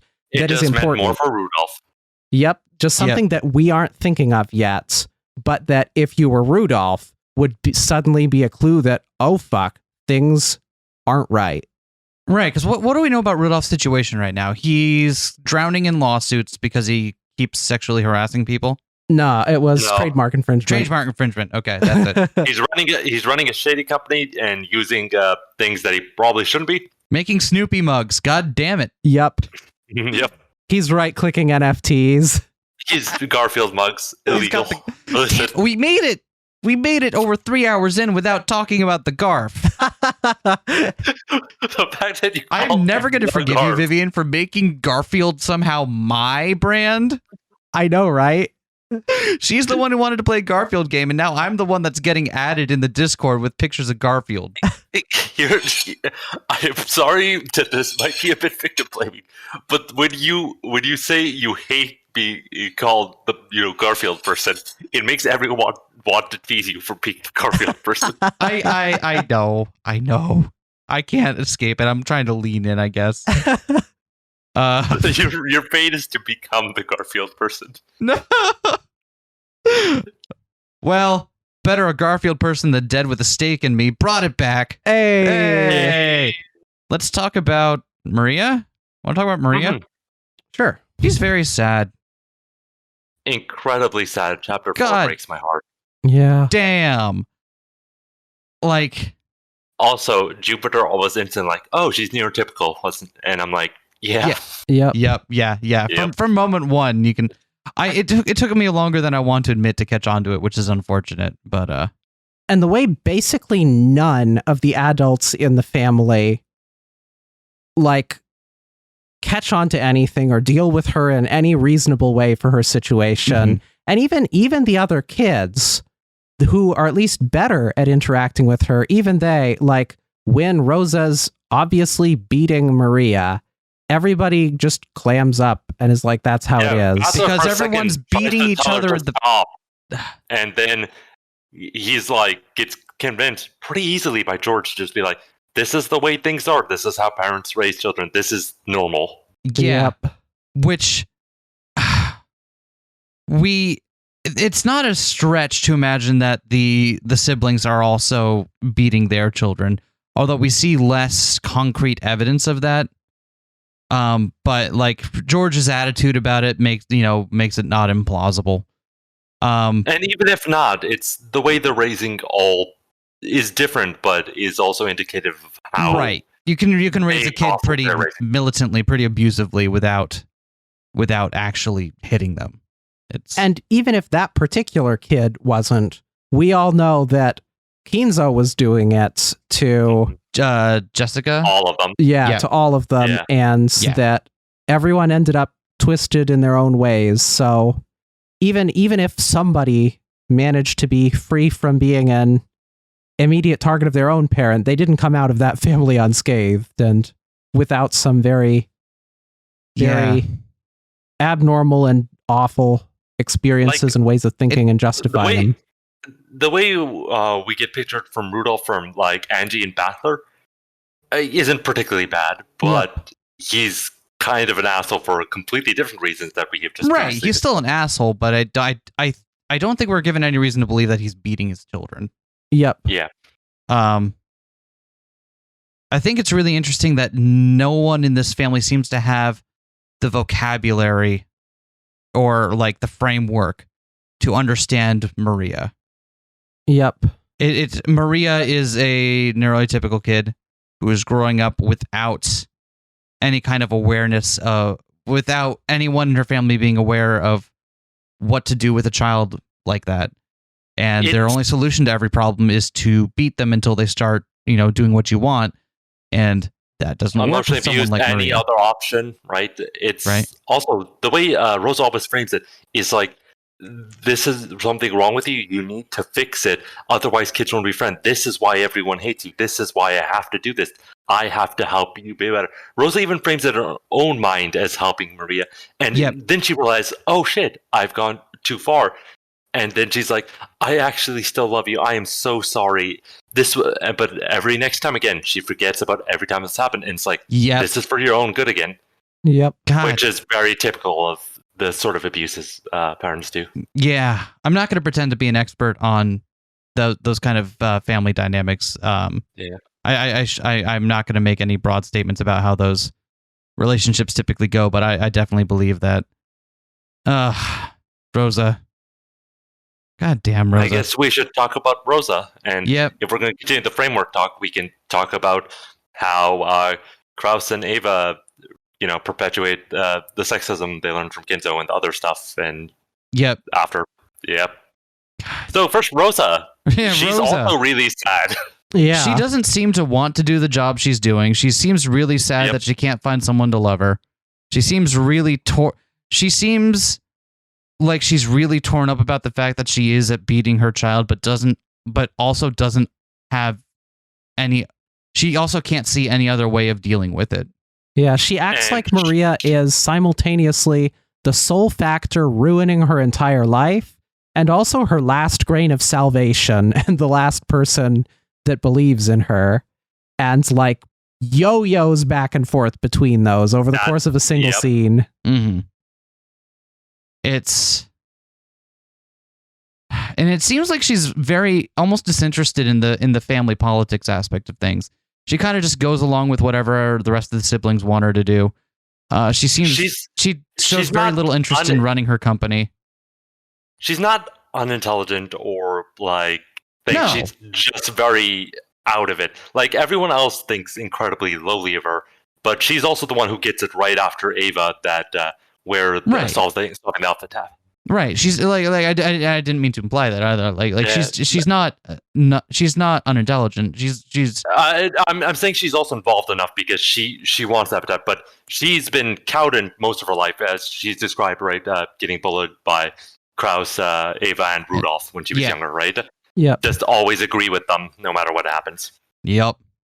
I think another thing to think about as we're getting into the adults is the whole let's extort Kraus thing and everybody's motives, because we get pretty clear ones for most of the adults, but I don't know that we ever really did for Rosa.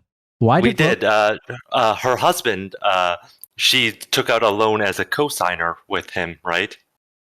And then he disappeared and left both her and Maria, and then took all the money, and now she's left with all the debts. Oh, I didn't remember that at all. Okay, good. Everyone so I'm glad I brought that up. Really large amount of money right now. So we know then why Rosa needs it.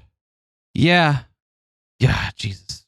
And of course, they all have no sympathy for Kraus, because Kraus was an absolute asshole to them. Right, because Kraus is king of the hill, right? He's the king of his castle. Just feeling very insecure next to Ava all the time. Right. And also, we've determined that Kraus definitely has FOMO. Yeah. Diamond hands Kraus on the moon. Exactly. His entire business philosophy seems to be like he got burned once by selling too early and now refuses to do so. Is now sitting on every single one of his investments and refuses to sell until they turn a profit. Sitting on the seesaw. Yeah. Right? Waiting on that seesaw. I'm really interested to find out what those investments are, because we've got some clues that there's real estate involved. He wants a resort here. Yeah. But we also know he found or was given a gold bar and thinks the family gold is real. So can I point something out here, right?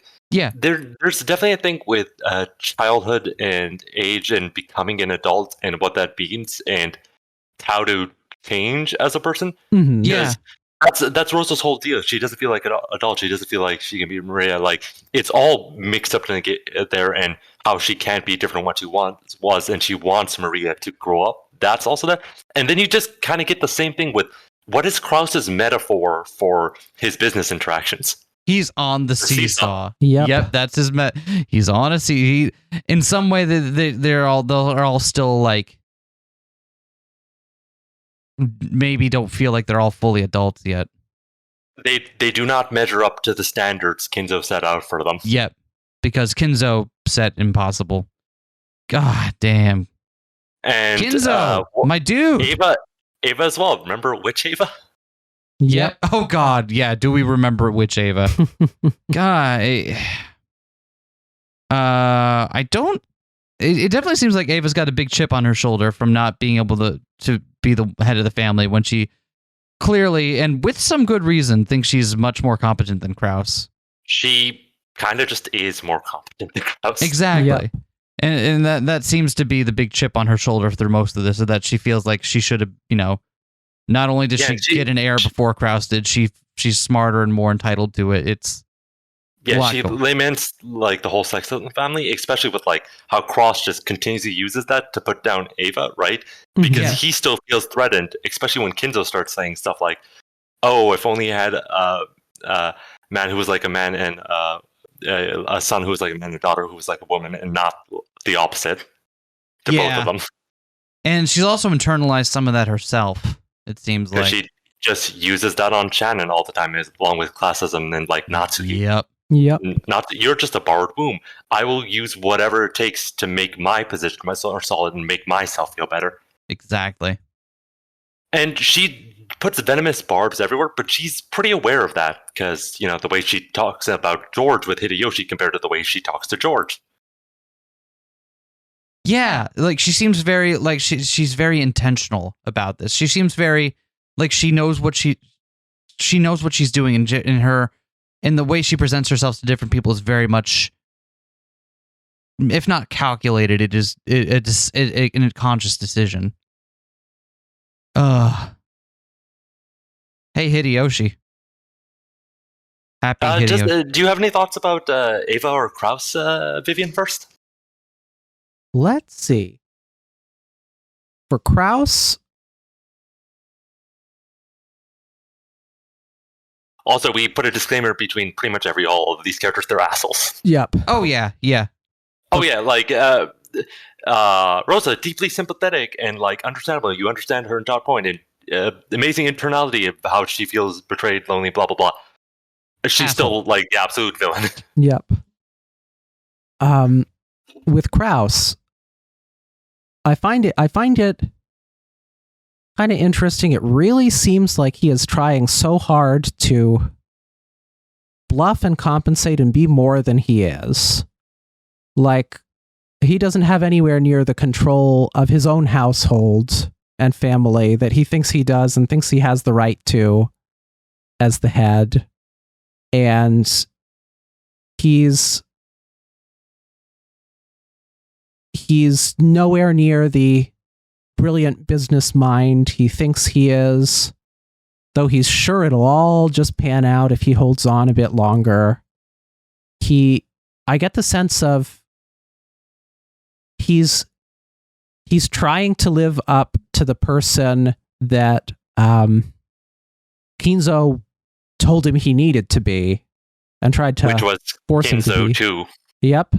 And he absolutely can't live up to that, but he's trying, even if it means treating everybody else in the family horribly, and he's maybe even convinced himself to some extent that he can also be seems that. Kind of aware of it because in doing some of the parts he mentions, still in the question marks, right? So you've seen this, where he mentions like, of course they have no love for me. Like he knows what he did to his siblings. Yep. And he knows that, his denial of Ava, while when it's Jessica's turn, he's fine with her being heir. Yep. And then let's see. Ava? Do I have anything else to add here? Well, she did survive, and we do also have her treatment of Angie to talk about. And, yeah, we definitely... I find it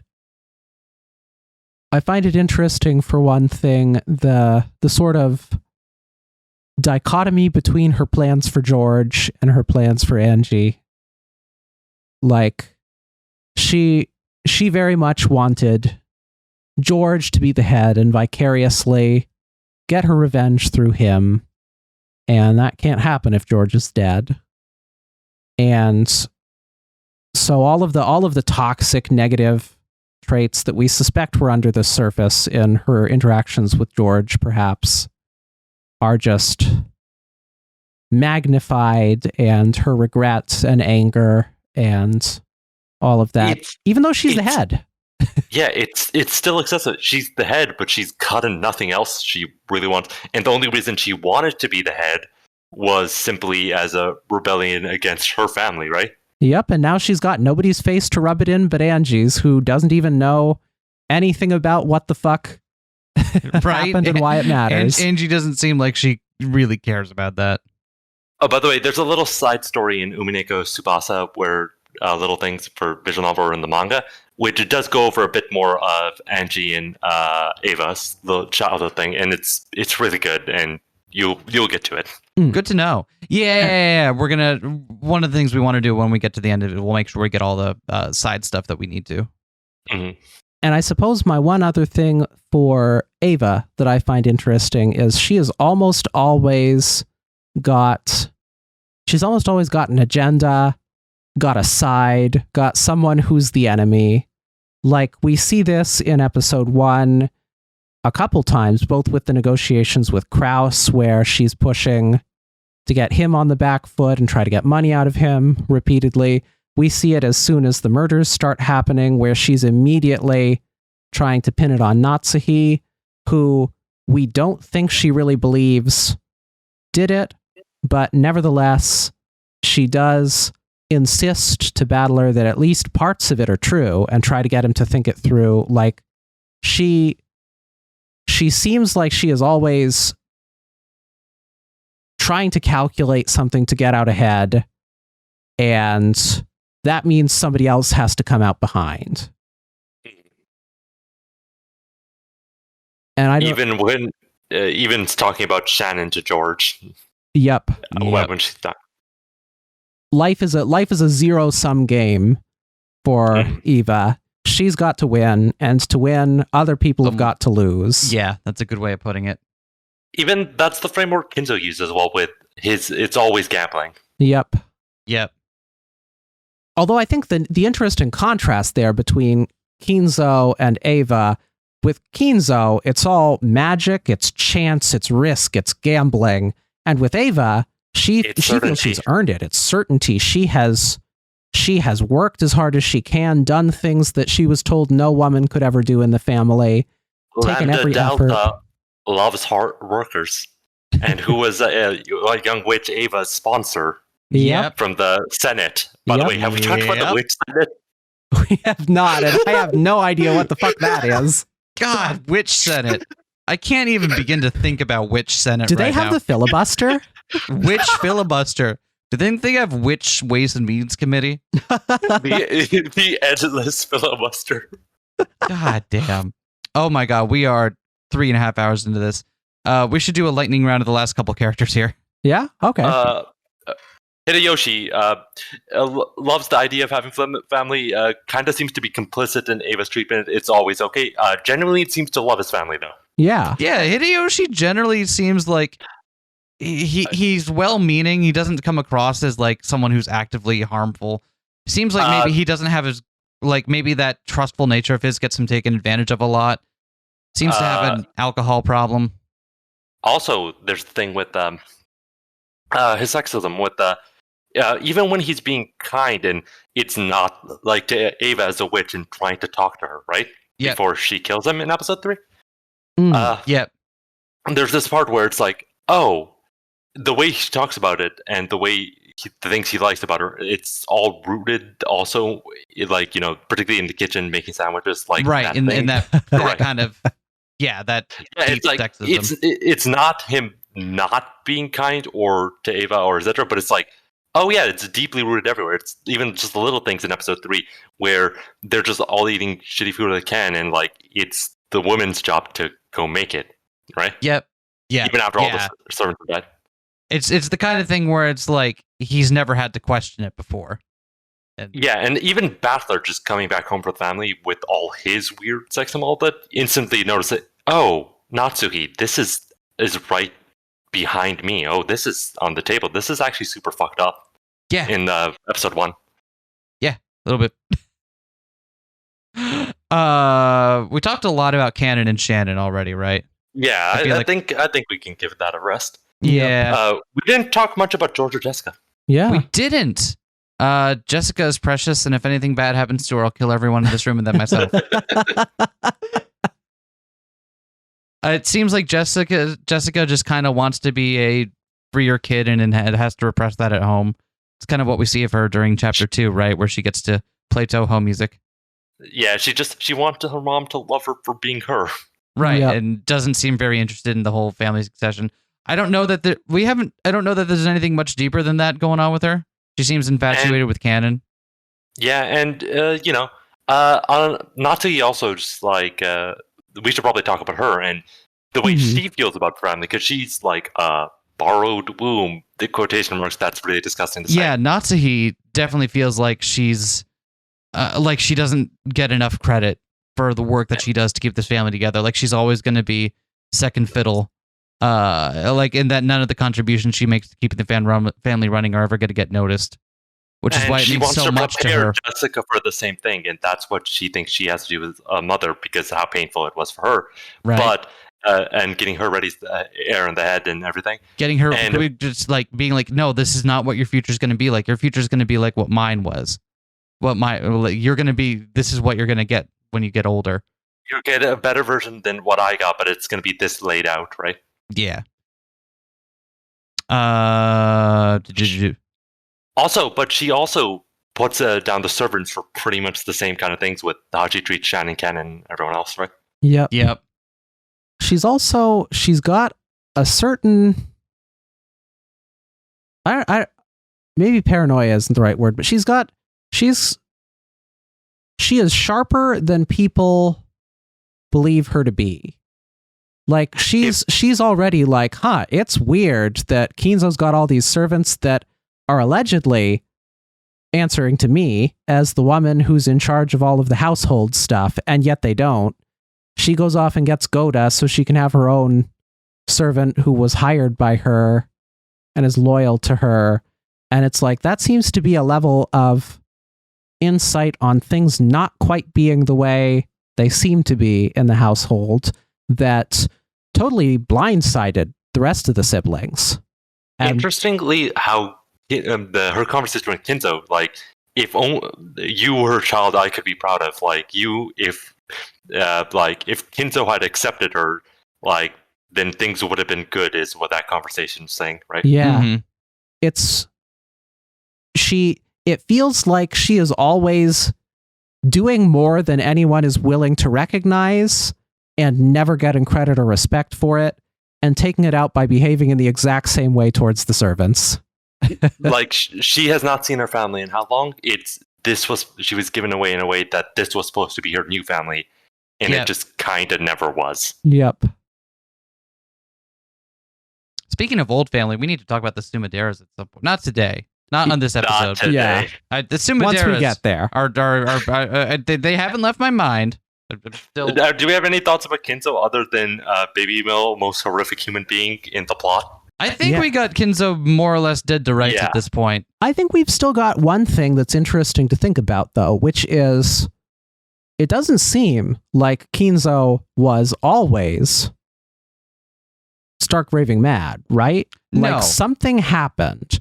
At some point, he was able to make surprisingly shrewd business moves, amass a massive fortune, and something happened. He may well have been associated.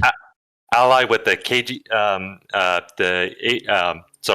the U.S. GHQ, occupying forces, General Headquarters, the U.S. occupying forces, get all that stuff, profit eater off of the Korean War. Yeah, and it's like he may well have been a sociopath already and been willing to do awful things, but he doesn't seem to have been the kind of person he's portrayed as eventually becoming, with this sole monomaniacal focus on Beatrice. And I find that I find that interesting. There is an arc there to Kinzo's character and to Beatrice's character that is deeply intertwined and that is happening in the gaps here that we haven't seen. Who is the original Beatrice then? Yeah. I thought you were about to say, who is the Gap? Who is the Gap?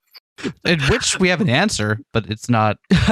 But we were also talking about all the Metal World characters might be too much.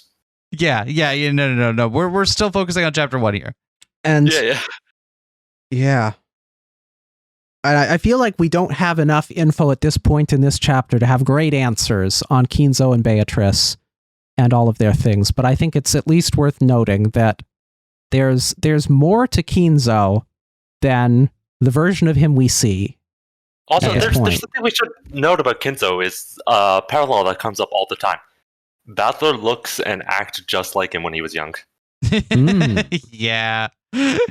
It goes back to my theory. Battler's going to learn how to do magic in the answer arcs. Mark my words. He's going to become a wizard. The endless witch Battler. That is my hard read on this.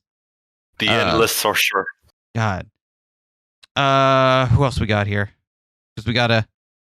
God, this is going to be 4 hours. This is great. People love 4 hours of Umineko, right? Hell yeah, they do. So we haven't talked about George.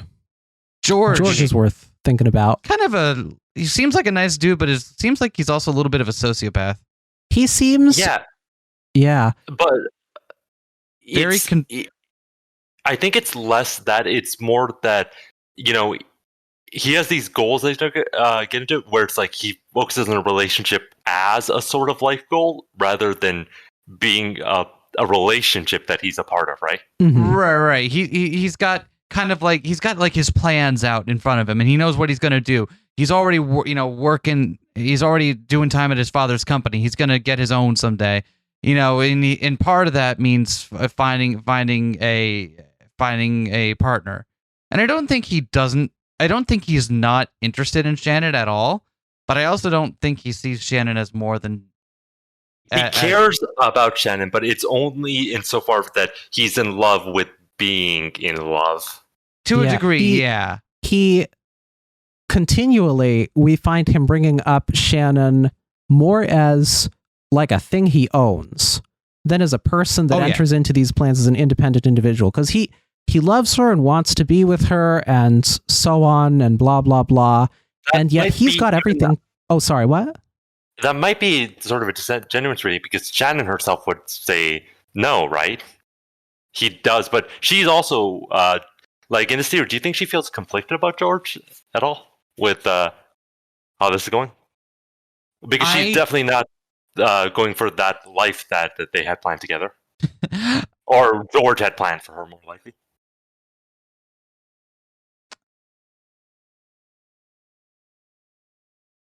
Help me out here, Vivian. I don't know. I kind of got caught off guard. Oh, sorry. Just keep going. I'm sorry. No. It's I think I do think Shannon has some feelings for George, but I think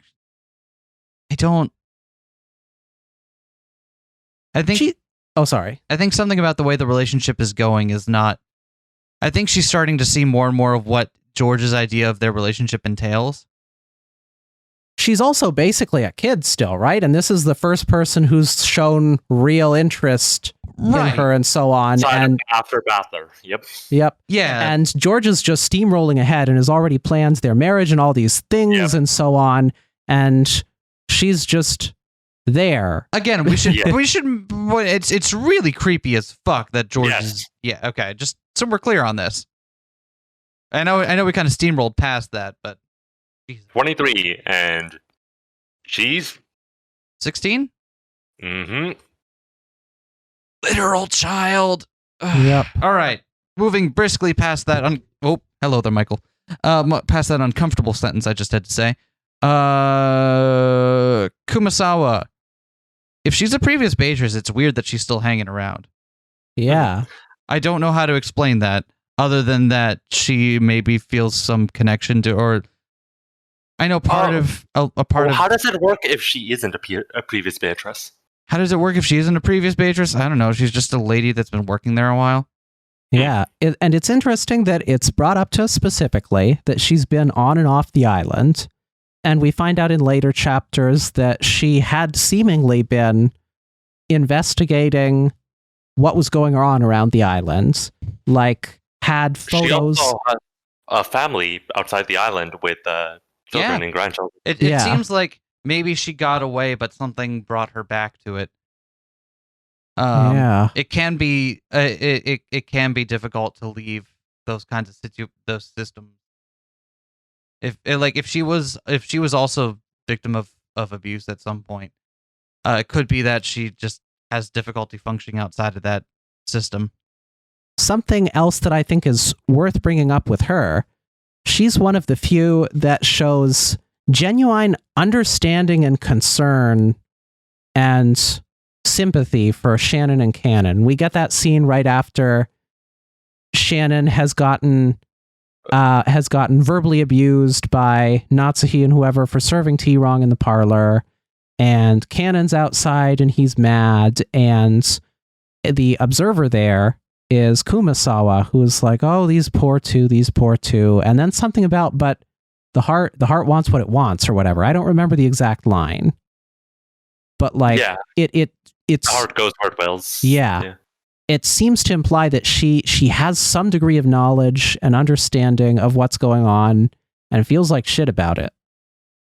And I don't know to what extent or to why it matters, but it seems like she knows a little more than she lets on and doesn't feel too great about the things she knows. Maybe she feels culpable for her role in it, even if, and if she indeed is one of the people that's been raising other Beatrices, it could be that she feels culpable for that and doesn't know how to make amends, even though she herself would have then been the victim of it. It's complicated. I also, just one thing, because we talked about George and Shannon, especially because that's the majority of George, other than, him feeling like he needs to live up to what his mom says and how he feels stifled by that. Yeah. The thing, how do you feel about Jessica and Ken's relationship? Because there is an unhealthy dynamic there, less unhealthy than George and Shannon, of course, but I think it's more Jessica is infatuated with the idea of being in love with someone that her mother doesn't approve of, or having a relationship or like falling in love with someone as a way of showing her independence. I think it's, I don't know if that's the right read on it, but that's what I kind of get out of it. To me, it seemed simpler than that, because we don't get anything in the canon scenes about rebellion from her mother, but we get plenty where it just seems like she just latched onto him. Like, she doesn't get to spend much time off the island outside of school. She's been lamenting that, she wants a boyfriend, all of her friends get to have them, but she has to spend all this time studying at the mansion with her mean old mom. She just needs a fucking friend. Yeah, Canon is like the one young boy who's consistently there, and she just kind of latches onto him with puppy dog love and is not yet mature enough to realize that that's not healthy and is not reciprocated. And when she notices the way Kenan thinks about himself as furniture and reverse, she tries to get him to stop, and she wants him to be freer, like the kind of thing she wants for herself, but more considering how bad Ken's situation is. Mm-hmm. But he feels like that's super unrealistic, and you're asking things of like she's asking things of him like he can't do, and how she can't understand because how different their situations actually are. Mm-hmm. And that, especially with the idea of Canon being another failed Beatrice, that would be kind of extreme. Yeah. Even just with her being from the orphanage, right, and being a servant.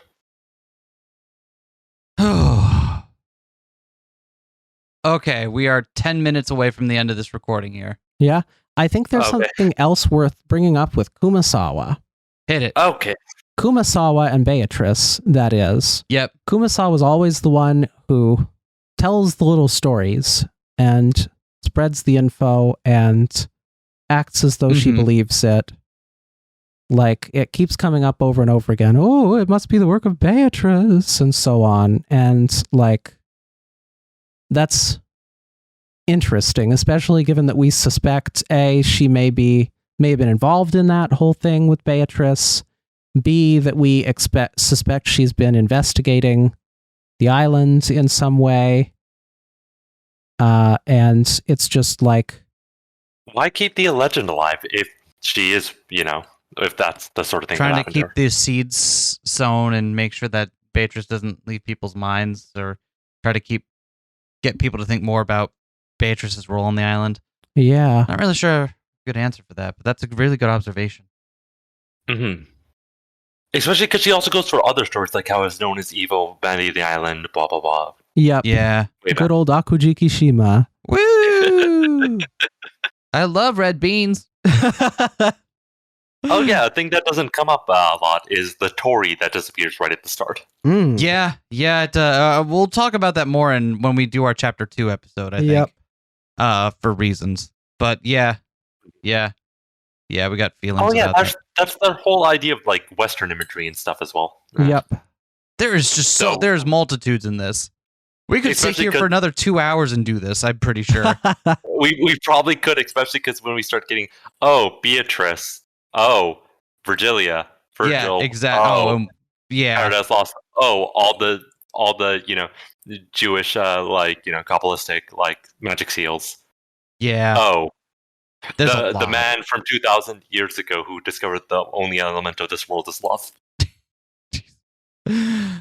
All right.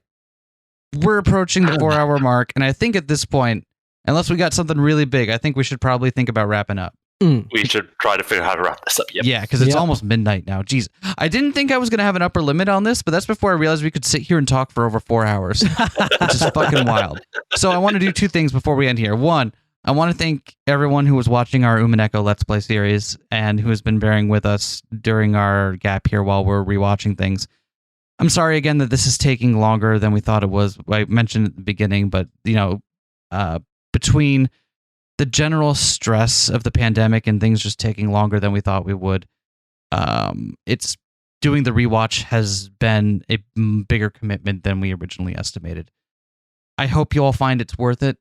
And that's why we wanted to do an episode like this, because we wanted to show you that we're still doing this and it's still present in our minds. It's gonna be behind the schedule that we wanted it to be on, but I hope you all will still find our work on it enjoyable and will be there for us when we come back. And we'll keep you posted. We're hoping to do something like this again as we complete each chapter's rewatch, so that you get a sense of what exactly it is we have been mulling over, turning over in our heads, working on. Because I cannot stress to you enough, we do just have moments where at 3 a.m. we'll turn to the other person and be like, "Oh my god!" Yep. Yeah, it's great. That's the big thing. Thank you all for listening to this. Reina, why don't you tell the kind people where they can find you? Twitch.tv.alephalpha, Twitter at the same thing. I think there's a 1 at the end. I'm streaming Umineko right now with another friend. We just started, and I think we commented on this playthrough how it's hard because how much just sucks in the beginning with Bather. Mm-hmm. Yeah. Yep. Yeah. And that's really great. I think I'm going to be starting off some other projects with some other people too, and it's a fun time. Anyway, thank you so much for having me on. This was really enjoyable. Thank you so much for doing it. You're definitely one of the people we would trust to do this with. So we're both very happy that you came out to do this with us. Links to all of our stuff will be in the description below. That's all we got. Oh, go for it. Just one thing. Vivian, Eskay, how would you feel if you guys got the right theory in during one of these 4 post videos and you had moved on from it to something else? God, could you imagine? That would suck. I wouldn't be that torn up about it if we got the core of what was going on and then moved past it because we barked up the wrong tree. I would feel a lot less bad than if we were straight wrong totally. If you were straight wrong and Bather got it before you. Yeah. Oh my god. I mean, will Bather ever get it? I don't know. Maybe. I hope he does. He's got to get home to see Angie. That would be nice. that's all we got for y'all tonight. Thank you for listening to all this. I hope you had a good time. And we'll see you next time we do one of these. Yeah. Ciao. Bye. Bye.